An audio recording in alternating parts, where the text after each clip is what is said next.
धन धन सतगुरु तेरा ही आसरा। आप देख रहे हैं फेथ वर्सेस वर्डिक्ट। मैं डॉक्टर मोहित गुप्ता इंसा, परम पूजनीय संत डॉक्टर गुरमीत राम रहीम सिंह जी इंसा के अनुयायी, उनकी सोच व सच्चाई इस प्रोग्राम के माध्यम से आपके सामने रखते हैं। तो आप सभी का आज के इस लाइव डिस्कशन में बहुत बहुत स्वागत है जी। तो हमारा टॉपिक है रूहानियत की वायरस भाग 2। आज इन दिनों जो चर्चा चली हुई है वो ये कि शाही परिवार अब डेरा छोड़कर जा रहा है और 45 मेंबर धीरे धीरे इस बात को पुख्ता कर रहे हैं कि उनका डेरा छोड़ के जाना सही है। इस सब के बीच बहुत से लोग हैं जो अपना अपना बेस तलाश रहे हैं भी। अब उनके जाने के बाद जो वीआईपी कल्चर डेरा में बना हुआ था वो सारा वीआईपी कल्चर अब ख़त्म हो रहा है। तो उसमें छोटे बड़े जो वीआईपी हैं वो सब किस तरह काम करेंगे, क्या होगा, कौन रहेगा कौन जाएगा, तो सब अपने अपने तिगड़म लड़ाने में लड़े हुए हैं। लेकिन इन सब के बीच कल, आज तारीख 29 है शायद, 29 तारीख, तो कल 28 तारीख में समाना की साथ संगत ने एक विधायक को मुख्यमंत्री के नाम पे ज्ञापन सौंपा है। और वो ज्ञापन आपने इस फेसबुक पेज पे पोस्ट हमने लिखी है तो उस पर आपने पढ़ लिया होगा। तो वो ज्ञापन सौंपा है इसको एमएलए को, समाना कोई पटियाला के पास जगह है उन वहाँ के।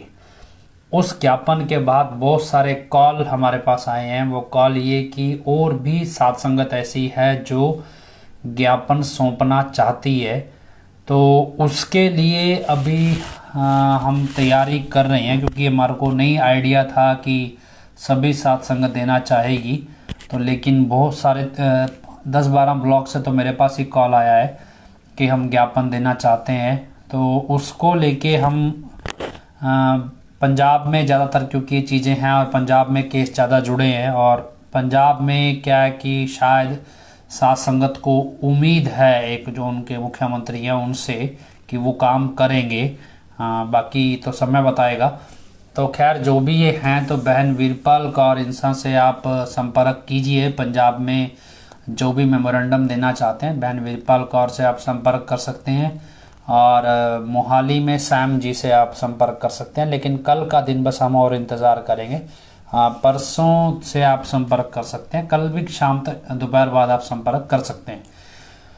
तो ये तो मेमोरेंडम को लेके है कि क्या गलत और क्या सही, और जो हाल फिलहाल बरगाड़ी मसलों में पिताजी का नाम जानबूझकर डाला गया है तो उसकी भी पड़ताल हमने करी है भी, क्या हुआ है क्या नहीं हुआ है। तो उस पड़ताल में यही सामने आया कि पुलिस को भी अपना ओरिएंटेशन क्लियर नहीं है। जो हमारी जितनी जानकारी मिली हमें, उनको भी इसको लेके ओरिएंटेशन क्लियर नहीं है, और एसआईटी भी एक मत नहीं है चीज़ों को लेके, जितना हमें पता लगा है। बाकी हम कोशिश कर रहे हैं सबकी पैरवी करने की, और ये सब चीज़ें जल्दी से जल्दी सामने आएँ। इसके अतिरिक्त जो सबसे मेन काम चल रहा है इधर दरबार में, वो चल रहा है भी किसी तरह हजूर पिताजी की गुरुगद्दी को हथिया लिया जाए। तो इसको लेके हम चर्चा चल रही थी। तो जो वारिस करती थी वो वास्तव में रूहानियत की वायरस निकली, और अब जो रेस लगी है भी गुरुगद्दी पे हनीप्रीत को बिठाने की, उसमें बहुत सारे उतार चढ़ाव या जोड़ तोड़ लगाए जा रहे हैं। और वो जोड़ तोड़ किस तरह से लगाए जा रहे हैं, जैसे हमारे यहाँ कहावत है भी जैसा मुंह वैसी चपेड़, तो बाकी जैसा देश वैसा भेष, नहीं तो गलत भाषा में कहते जैसा मुंह वैसी चपेड़। अभी क्या हो रहा है कि अलग अलग तरह के मत बन गए हैं। जितने जो बिल्कुल जैसे चापलूस हैं, जो यूथ वीरांगना और यूथ वेलफेयर फेडरेशन वाले जो हैं, इनमें जो 20 साल तक के लड़के हैं, जो उस समय 15-16 साल के थे जब पिताजी गए थे, तो अब 19-20 साल के हैं। तो ये इन सबका दिमाग तो चल रहा है भी हनीप्रीत को गुरुगद्दी पे बैठ जाना चाहिए, और सभी इस ट्रैक पे काम कर रहे हैं। लेकिन जो पुराने सेवादार हैं या पुराने डेरा से जुड़े लोग हैं या समितियों के जो सेवादार हैं, उनके अंदर उथल पथल मची हुई है। तो हो क्या रहा है कि जितनी हमें जानकारी मिल रही है, अभी एडम ब्लॉक में तिगड़म चल रही है। उसमें क्या हो रहा है कि अलग अलग तरह से मीटिंग ली जा रही है। जो लोग इस बात के पक्ष में हैं भी हनीप्रीत को गद्दी पे बिठा देना चाहिए, उनको उन इस हिसाब से बोला जा रहा है भी हनीप्रीत तो गद्दी पे ही बैठेगी, समझ लो बस वही डेरे की मालकिन है, वही डेरे को चलाएगी आगे, पिताजी तो वापस आएंगे ही नहीं। तो उनका जो ग्रुप है वो साथ संगत में ये बात फैलाने में लगा है भी पिताजी वापस नहीं आएंगे, हनीप्रीत ही डेरा संभालेगी। अब जो लोग ऐसे हैं कि जो नाराज हो जाए, जो थोड़ा परेशान हो रहे हैं भी ये सही है गलत है, तो उनके दिमाग उनसे उनको मीटिंग कर करके उनको क्या बोला जा रहा है, उनको ये बोला जा रहा है भी आप परेशान मत हो भी हनीप्रीत गद्दी पे नहीं बैठेगी, लेकिन हनीप्रीत को मुख्य सेवादार या मुख्य शिष्य या मुख्य केयर टेकर के तौर पे बिठाया जाएगा। तो हम इसकी तैयारी कर रहे हैं। मतलब क्या है कि एडम ब्लॉक स्पष्ट तौर पे ये बात बोल रहा है कि मुख्य सेवादार, मुख्य शिष्य या मुख्य केयर टेकर की हम तैयारी कर रहे हैं। उसके बाद पिताजी से चिट्ठी लिखवा देंगे कि मुख्य केयर टेकर, मतलब क्या, चिट्ठी तो खुद के हाथ में ही है, कौन सा पिताजी ने लिखनी है। मसले की बात यह है कि पिताजी क्या लिखेंगे चिट्ठी में, इसका डिस्कशन एडम ब्लॉक में बैठ के हर रोज चलता है कि क्या पिताजी लिखेंगे और क्या नहीं लिखेंगे। ये डिस्कशन अब समितियों के सेवादारों के साथ चल रहा है, जो कि क्या लिखवाना है चिट्ठी में और क्या नहीं लिखवाना है। अब आपने आप समझ लीजिएगा भी क्या होगा क्या नहीं, ये नहीं मालूम है भी 29 अप्रैल को ये सारा तामझाम होगा या उससे पहले ही हो जाए। इसके साथ साथ उन लोगों की भी लिस्ट बनाई गई है बाकायदा, हर ब्लॉक के लोगों की, जो हमारी जानकारी के मुताबिक जो थोड़े गर्म स्वभाव के हैं और किसी भी तरह की कोई घटना गुस्से में आके आवेश में आके कुछ कर सकते हैं, तो ऐसे भी लोगों की लिस्ट बनाई गई है। कि हाल फिलहाल हमारे जानकारी में ये आया है कि एडम ब्लॉक में PR नैन, मोहनलाल, 2-3 लोगों के साथ मारपीट हुई है शायद थोड़े दिन पहले, और अच्छा खासा गाली गलौच और मारपीट कुछ लोगों ने की है इस मसले पे लेके, लेकिन वो ढीठ हैं। और अभी क्या है कि पिताजी जब तक बाहर थे, जेल नहीं गए थे, तब तक पिताजी जब बाहर थे तो क्या था कि पिताजी ने काल को बांध के डेरे के मेन गेट पे बिठाया हुआ था। अभी क्या पिताजी चले गए हैं तो वो काल खुल गया है, अब वो काल डेरा के अंदर घुस गया है, तो वो अब काल की सारे तौर तरीके आजमाए जा रहे हैं, चोरी, ठगी, बेईमानी, नफरतखोरी, सब कुछ। हालत ये है कि आज भी खबर मिली है भी सेवा समिति वालों में आपस में हाथापाई हुई है डेरा में। अलग अलग गुट के सेवा समिति के लोग बट गए हैं, उसमें हाथापाई हुई है। कुछ हनीप्रीत के पक्ष के हैं, कुछ हनीप्रीत के पक्ष के नहीं हैं। कुछ हनीप्रीत वाले हुक्म चलाना चाहते हैं और कुछ ऐसे हैं जो पिताजी वाले हुक्म चलाना चाहते हैं। तो ये सब क्या है, अब काल के तौर तरीके, काल की ही चीज़ें पनप रही हैं अब डेरा में, क्योंकि सरेआम सामने काल नाश्ता दिख रहा है। और ऐसा भी देखा गया भी आज जो हुआ ये सब कुछ भी लोगों ने दूरी बनाई भी है, तो काल आपस में लड़ रहा है, काल ही लड़ा रहा है, भी लड़ने दो, यहाँ कोई पिताजी की रहमत नहीं काम कर रही है। तो काल के नुमाइंदे हैं जो लड़ रहे हैं। तो अब ये धीरे धीरे चीज़ें बढ़ेंगी घटेंगी मालूम नहीं, लेकिन आ यही रहा है निकल के भी दरबार में जगह जगह हाथापाई की, गाली गलौज की, इस तरह की 2 अलग अलग पक्ष बनते जा रहे हैं। कुछ लोग हनीप्रीत को गुरुगद्दी पे बिठाने के पक्ष में हैं और कुछ लोग इसके पक्ष में नहीं हैं। तो ये सारी चीज़ें आ रही हैं, और इसमें जो पक्ष में है उनको तो यही बोला जा रहा है भी अगर मुख्य सेवादार भी कहा जाएगा तो एक्चुअल में उसका मतलब गद्दी पे बैठना ही होगा, लेकिन बस वर्ड बोलने में कुछ और आ जाएगा। लेकिन जो दूसरे नाराज हैं उनको बोल रहे हैं नहीं, गद्दी पे नहीं बिठाएंगे, सिर्फ केयर टेकर बनाएंगे। तो आप खुद सोचते रहिएगा भी क्या करना है और क्या नहीं करना। कल हमने एक कहानी सुनाई थी। कहानी क्या, वो बताया था भी समीकरण भी आप क्या करेंगे। तो वही उदाहरण आपको हम आज दूसरे तौर पे दोबारा देते हैं कि मान लीजिए ये सब कुछ हो रहा है डेरा में, कल को होगा, कैसे भी होगा, अगर होगा तो है। चलो सबसे पहले आपको ये जानकारी पता होनी चाहिए, इस सारे काम के पीछे आपको लगे सिर्फ हनीप्रीत है तो आपकी ये गलतफहमी है। हनीप्रीत सिर्फ इसका एक चेहरा है, मतलब ये कह लीजिए भी सिर के ऊपर पहना हुआ हेलमेट है। ये क्या प्रोटेक्शन है कि अगर कुछ भी गलत हुआ तो हनीप्रीत को उठा के मार के काम चल सकता है। एक्चुअल में ये सारा काम 2 सगे भाई करते हैं और उनका नाम है राकेश और रिंकू, राकेश दिड़बा और रिंकू दिड़बा। 2007 से चाहे वो डेरा सिख दंगा हो, चाहे वहां पे पिताजी के खिलाफ जो भी कार्रवाई होना हो, वकील खरीदना हो, वकील बेचना हो, अफसर खरीदना हो, जज खरीदना हो, दंगे कराने हो, बसें जलवानी हो, बरगाड़ी कांड कराया हो, मॉड ब्लास्ट कराया हो, जो कुछ भी हुआ डेरे के नाम पे, जितने लोगों को धमकाना, जो लोग गायब हुए, जिनके मर्डर हो गए, जो सुसाइड कर गए, ये सभी चीज का मास्टरमाइंड ये दो भाई हैं, राकेश दिड़बा और रिंकू दिड़बा। ये दिड़बा के रहने वाले हैं। इनका एक भाई मर गया है, चौथा भाई एक हो रहा है जो इनके सारे पैसों को संभालता है दिड़बा के अंदर। बाकी जितना भी डेरे में लूट खसूट जो सब कुछ होता है उस सब का एक ही सरगना है, दो ही सरगना भाई हैं ये, राकेश और रिंकू। हाँ, इनको अब क्या है कि जब मीडिया में इसका नाम उछल गया तो इन्होंने अब हनीप्रीत रूपी हेलमेट पहन लिया है, लोगों का ध्यान हनीप्रीत पे चला जाए। तो आप मान के चलिए भी हनीप्रीत सिर्फ इसका हेलमेट है, और हनीप्रीत को क्या चाहिए, उसको अयाशी चाहिए, उसको पैसा चाहिए, उसको रंग बिरंगे बड़े बढ़िया कपड़े चाहिए, और बाकी नौटंकी चाहिए भी फेसबुक इंस्टाग्राम पे उसको 4 लाइक्स फालतू मिल जाए, ये सब काम उसको चाहिए। इससे ज़्यादा उसे कुछ नहीं चाहिए। मतलब जैसे नौकर रखा होता है रोटी पानी पे, तो इसका रोटी पानी थोड़ा महंगा है। बाकी जो भी धंधा लूट खसूट का वो यही चल रहा है। सेकंड, आपको एक और बता दें जो जानकारियां बार बार मिल रही हैं वो ये कि ब्लॉकों के लेवल पे जो हनीप्रीत का एक और चमचा है, कह लीजिए बिल्कुल करीबी, गुरलीन नाम का प्राणी। हालांकि गुरलीन भी मतलब ये कह लो भी मोहरे हैं, ये सारे मेन राकेश दिड़बा ही है, और इनका सारा जो हवाले का कारोबार है, जो भी पैसा संभालता है वो सीपी अरोड़ा है। तो ये क्या कर रहे हैं, ये ब्लॉकों में जा रहे हैं, बोल रहे हैं जी 25-25 लाख या 30-30 लाख रुपया 3 साल के एग्रीमेंट पे हमें दे दो।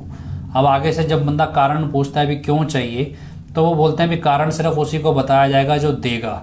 अब इस और आगे से उसको ये बोला जाता है भी जो कारण तुझे बताया जाएगा वो कारण तूने आगे नहीं बताना है, वरना पोल खुल जाएगी। तो आपकी जानकारी के लिए बताएं कि ऐसे बहुत से ब्लॉकों के बारे में जानकारी हमारे पास है। इवन मैं भी एक ऐसे ब्लॉक से बिलोंग करता था पहले, जहां से एक बार 5-7 लाख रुपया उधार लिया गया था डेरा इसकी राकेश दिड़बा गुरलीन औरों की तरफ से। 5-7 लाख रुपया यही कह के उधार लिया गया था भी डेरे को जरूरत है, लेकिन खा गए वो खुद। उसके बाद जब वो 5 साल 6 साल 7 साल चक्कर काटते हो गए भी हमारा पैसा वापस करो, आपने उधार कह के लिया था, ब्याज भी नहीं दिया, मूल तो देना ही क्या था, तो मतलब कुछ भी नहीं दिया। तो जब ये सारी चीजें बार बार हुई तो उन्होंने क्या लास्ट में कोई ऐसे ऐसे सब्जियों का टोकरी पकड़ा दी, बोलो ये दांत प्रोग्राम का प्रसाद है, बस तुम्हारे 5 लाख एडजस्ट हो गए, मतलब वो वापस नहीं किए। ऐसा एक नहीं है, बहुत सारे ब्लॉकों के साथ ऐसा हुआ है जब उधार पे पैसा लेके वापस नहीं किया गया। क्योंकि जो एग्रीमेंट आप कर रहे हैं वो आपको बता दें भी पिताजी के नाम से मतलब डेरा के नाम से किसी भी व्यक्ति के पास कोई पावर नहीं है कि वो एग्रीमेंट साइन कर सके। ये पैसा 2 नंबर पैसा आप दे तो देंगे, पैसा हड़प जाएंगे, बदले में आपको कोई अंगूर संतरा 4 संतरे पकड़ के पहना देंगे, बढ़िया सी टोकरी में डाल के 2-3 हजार रुपए के दे देंगे, लो जी ये आपके लिए शाहिद आता है, पैसे भूल जाओ। और हालांकि 3 साल बाद जब 3 साल में 4 साल 4.5 साल में डेरा ही हड़प लिया, तो आप किस खेत की मूलियां मांगने जाओगे तो सामने से आंखें दिखाएंगे। तो वैसे ये लोग तो भिखारी ही हैं, इन्होंने कौन सा कोई मेहनत करके कमा के खाया, इन्हें तो लूट के खाने की आदत है। तो लुटेरों को आप एग्रीमेंट पे पैसा देंगे तो पैसा वापस नहीं मिलेगा। इसके अलावा आपको और जानकारी दे दें जो हमें अभी रिसेंटली मिली है, वो ये कि राकेश दिड़बा और रिंकू दिड़बा ये सब क्या करते हैं, जब इनके पास 3-4 करोड़ रुपया कैश इकट्ठा हो जाता है तो ये दिल्ली और जयपुर से उस 3-4 करोड़ कैश के बदले 10 किलो की सोने की ईंट खरीद लेते हैं।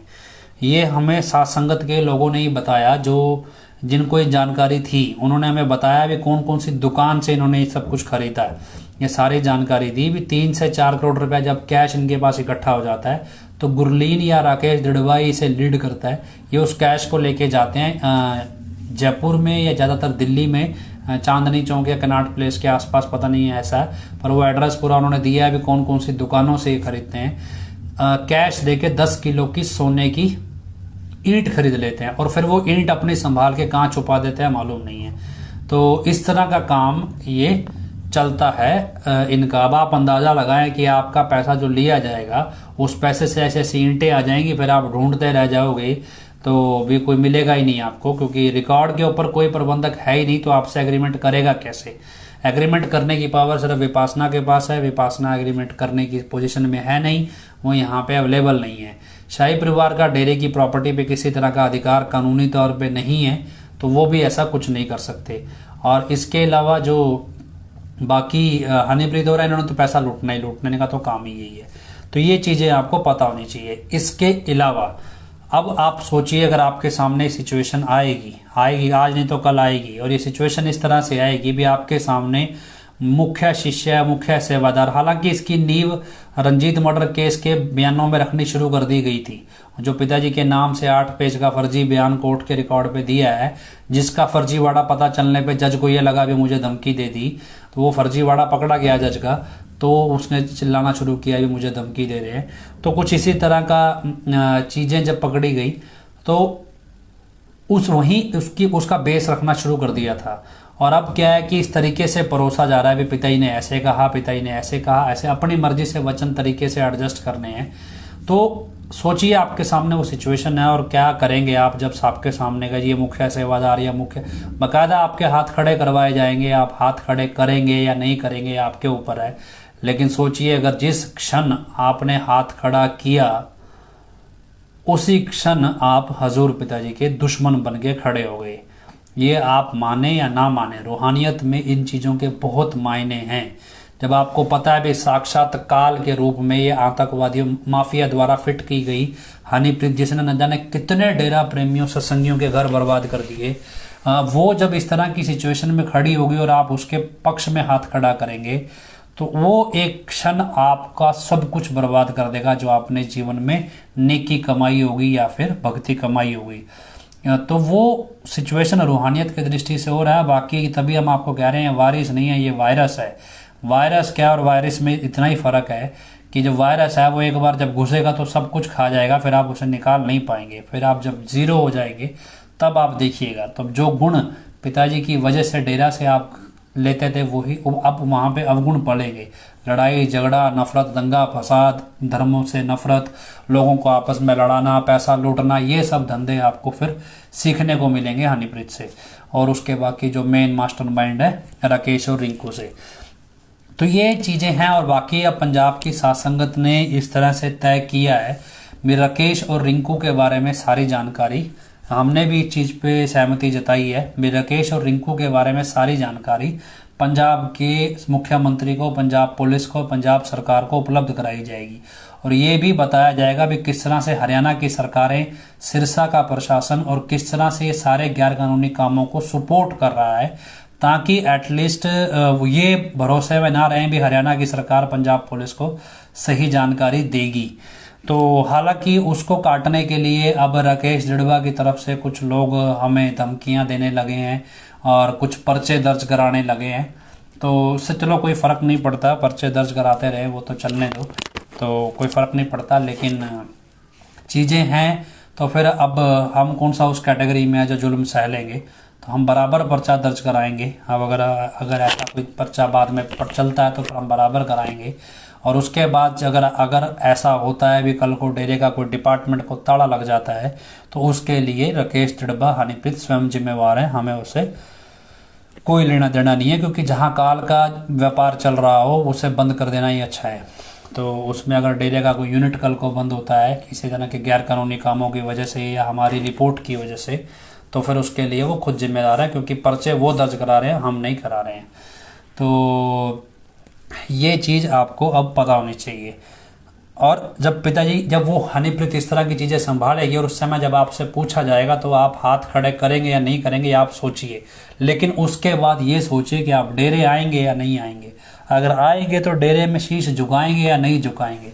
झुकाएंगे तो किसको, क्योंकि डेरा में बिल्डिंगों को शीश नहीं झुकाया जाता, क्योंकि पिताजी तो हज़ारों बिल्डिंगों में रहे हैं, हज़ारों जगहों पे गए हैं, तो शीश बिल्डिंगों को नहीं झुकाया जाता, पिताजी को झुकाया जाता है। जब पिताजी की जगह हनीप्रीत मतलब काल साक्षात बैठ गया आके, तो आपका डेरे में शीश झुकाना भी हजूर पिताजी के खिलाफ खड़े हो जाना है। तो ये चीज़ें आपको पता होनी चाहिए। इन सब के अलावा जो शाही परिवार को अब तो क्या है कि धीरे धीरे इसकी एक्सेप्टेंस आ रही है भी ठीक है, शाही परिवार को तो बाहर होना चाहिए, उनके डेरे में कोई वैल्यू ही नहीं है और उनको होना ही नहीं चाहिए। इवन कई जगहों तो शाही परिवार के ज़्यादा जो करीबी माने जाते हैं उनको तो यहाँ तक कह दिया गया है भी अगर शाही परिवार के साथ खड़ोगे तो पिताजी का हुक्म है कि आपकी कुलें डूब जाएंगी। मतलब अब शाही परिवार और माता जी का साथ अगर आप देंगे तो एडम ब्लॉक के हिसाब से आपकी कुलें डूब जाएंगी। और इसके अलावा थोड़े जो बिल्कुल ज़्यादा करीबी हैं, जिनको एडम ब्लॉक की नौटंकी पता है, उनको सीधा सीधा बोला गया भी साथ दोगे तो फिर खामियाजा भुगतने के लिए तैयार रहना। तो ये सारी चीज़ें ओपन तौर पे चल रही है। मतलब क्या है कि गुंडागर्दी नंगा नाच चला रही है। अब आप उसमें उसको हंस के सहें, रोके सहें या ना सहें, तो आप क्या करेंगे ये आप खुद डिसाइड कीजिए। अब यही चीज़ें और क्या है, क्योंकि अब समाना में जो मेमोरेंडम दिया गया उसके बाद कुछ चीज़ें सामने आई। हमें नहीं पता था कि इस तरह की चीज़ें हैं, लेकिन चीज़ें सामने आई और चीज़ें इस तरह से सामने आई जो आपको थोड़ा हैरान करेंगी कि क्या क्या इलेक्शन के दौरान किस किस तरह से चीज़ें बदल रही थी और कैसे कैसे आपके नाम पे पैसा मांगा जा रहा था। तो ये सारी चीज़ें हमें पता चली हैं। हालांकि मैं वहाँ नहीं मौजूद था मेमोरेंडम देते समय, तो हम बहन वीरपाल कौर से जानेंगे कि पंजाब में जो ये मेमोरेंडम उन्होंने दिया है उसका क्या आधार है, क्या सब कुछ है और क्या क्या चीज़ें उनके सामने अब आ रही हैं। तो और ये हनीप्रीत को लेके जो भी चर्चाएं हैं, इन चर्चाओं के बारे में हम जानकारी बहन वीरपाल कौर से लेंगे, तो आप उन्हें अब सुनेंगे। धन धन सतगुरु तेरा आसरा। हाँ जी। बहुत ही प्यारे सतगुरु जी ਦੀ ਪਿਆਰੀ ਪਿਆਰੀ ਸੰਤਾਨ ਸਤਗੁਰੂ ਤੇਰਾ ਹੀ ਆਸਰਾ। ਪਿਆਰੀ ਸਾਧ ਸੰਗਤ ਜੀ, ਜੋ ਕੱਲ ਸਮਾਣਾ ਦੇ ਵਿੱਚ ਪ੍ਰੋਗਰਾਮ ਹੋਇਆ ਉਹਦੇ ਬਾਰੇ ਵੀ ਤੁਹਾਨੂੰ ਦੱਸਿਆ ਜਾਊਗਾ, ਪਰ ਉਸ ਤੋਂ ਪਹਿਲਾਂ ਇੱਕ ਸਵਾਲ ਜੋ ਮੇਰੇ ਕੋਲ ਪਰਸੋਂ ਦਾ ਲਗਾਤਾਰ ਆ ਰਿਹਾ ਹੈ ਤੇ ਕਾਫੀ ਸੰਗਤ ਦਾ ਇਹ ਸਵਾਲ ਹੈ। ਉਹ ਸਵਾਲ ਦਾ ਜਵਾਬ ਮੈਂ ਪਹਿਲਾਂ ਜ਼ਰੂਰ ਦਊਂਗੀ, ਕਿਉਂਕਿ ਸਾਡੀ ਟੀਮ ਨੇ ਸ਼ੁਰੂ ਦੇ ਵਿੱਚ ਹੀ ਕਿਹਾ ਹੋਇਆ ਕਿ ਅਸੀਂ ਹਰ ਸਵਾਲ ਦਾ ਜਵਾਬ ਦੇਵਾਂਗੇ। ਉਹ ਸਵਾਲ ਇਹ ਕੀਤਾ ਜਾ ਰਿਹਾ ਹੈ ਕਿ ਜੋ ਸਨਾਲੀਆ ਜੇਲ੍ਹ ਦੇ ਵਿੱਚ ਚਿੱਠੀਆਂ ਆ ਰਹੀਆਂ ਵੀ ਕੀ ਉਹ ਸੱਚੀਆਂ ਜਾਂ ਝੂਠੀਆਂ। ਤੁਸੀਂ ਉਹਨਾਂ ਨੂੰ ਝੂਠੀਆਂ ਕਹਿ ਰਹੇ ਹੋ, ਪਰ ਡੇਰੇ ਜਿਹੜੇ ਹੈਗੀ ਆ ਸੱਚ ਕਹੂੰ ਹੈ ਜਾਂ ਡੇਰੇ ਦੀ ਪ੍ਰਵਕਤ ਹੈ ਜਾਂ ਡੇਰੇ ਦੀ ਮੈਨੇਜਮੈਂਟ ਹੈ, ਐਡਮ ਬਲੌਕ ਹੈ ਤੇ ਸਾਰਾ ਜਿਹੜਾ ਮੀਡੀਆ ਹੈ, ਦੇਸ਼ ਦਾ ਮੀਡੀਆ ਸਾਰੇ ਕਹਿ ਰਹੀ ਹੁਣ ਤਾਂ ਉਹ ਸਾਰੇ ਜਿਹੜੇ ਹੈਗੇ ਇਹ ਕਹਿ ਰਹੇ ਆ ਕਿ ਝੂਠੀਆਂ ਸੱਚੀਆਂ। ਤਾਂ ਅਸੀਂ ਸੰਗਤ ਤਾਂ ਕਨਫਿਊਜ਼ ਹੋ ਰਹੀ ਹੈ ਵੀ ਸਾਨੂੰ ਸਮਝ ਨਹੀਂ ਲੱਗ ਰਹੀ ਵੀ ਅਸੀਂ ਕਿਹਦਾ ਸੱਚ ਮੰਨੀਏ ਤੇ ਕਿਹਦਾ ਸੱਚ ਨਾ ਮੰਨੀਏ। ਤਾਂ ਇਹ ਸਵਾਲ ਜਿਹੜਾ ਸਾਡੀ ਟੀਮ ਦੇ ਆਪਣੀ ਟੀਮ ਦੇ ਸਾਰੇ ਬਹੁਤ ਸਾਰੇ ਜਿਹੜੀ ਮੈਂਬਰ ਆ ਉਹਨਾਂ ਅੱਗੇ ਆਉਂਦਾ ਹੋਵੇਗਾ, ਕਿਉਂਕਿ ਮੇਰੇ ਕੋਲੇ ਬਹੁਤ ਵੱਡੀ ਮਾਤਰਾ ਵਿੱਚ ਇਸ ਵਾਰ ਇਹ ਸਵਾਲ ਆਇਆ। ਤਾਂ ਪਿਆਰੀ ਸਾਧ ਸੰਗਤ ਜੀ, ਇਹ ਪੁੱਛਿਆ ਜਾ ਰਿਹਾ ਵੀ ਜੇਲ੍ਹ ਦੀ ਮੋਹਰ ਵੀ ਲੱਗੀ ਹੋਈ ਹੈ, ਜੇਲਰ ਦੇ ਸਾਈਨ ਵੀ ਹੈ, ਤੇ ਫਿਰ ਇਹ ਝੂਠੀ ਕਿਵੇਂ ਹੋ ਸਕਦੀ ਹੈ ਚਿੱਠੀ। ਤਾਂ ਸਭ ਤੋਂ ਪਹਿਲਾਂ ਤੁਸੀਂ ਜੋ ਵੀ ਤੁਹਾਨੂੰ ਇਹ ਸਵਾਲ ਕਰਦਾ ਹੈ, ਇਹਦੇ ਤੇ ਤਾਂ ਜੇਲ੍ਹ ਦੀ ਮੋਹਰ ਹੈ ਜੀ, ਜੇਲਰ ਦੇ ਸਾਈਨ ਹੈ, ਸਰਕਾਰ ਮਤਲਬ ਕਿ ਖੁਦ ਭੇਜ ਰਹੀ ਹੈ ਚਿੱਠੀਆਂ, ਸਰਕਾਰੀ ਬੰਦੇ ਆ ਉਹ ਭੇਜ ਰਹੇ ਆ, ਜਾਂ ਵੀ ਸੋਸ਼ਲ ਮੀਡੀਆ ਤੇ ਜਾਂ ਦੂਸਰੇ ਮੀਡੀਆ ਤੇ ਵੀ ਇਹ ਸਾਰੀ ਚਿੱਠੀ ਆਉਂਦੀ ਹੈ। ਇੰਨਾ ਝੂਠ ਨਹੀਂ ਚੱਲ ਸਕਦਾ।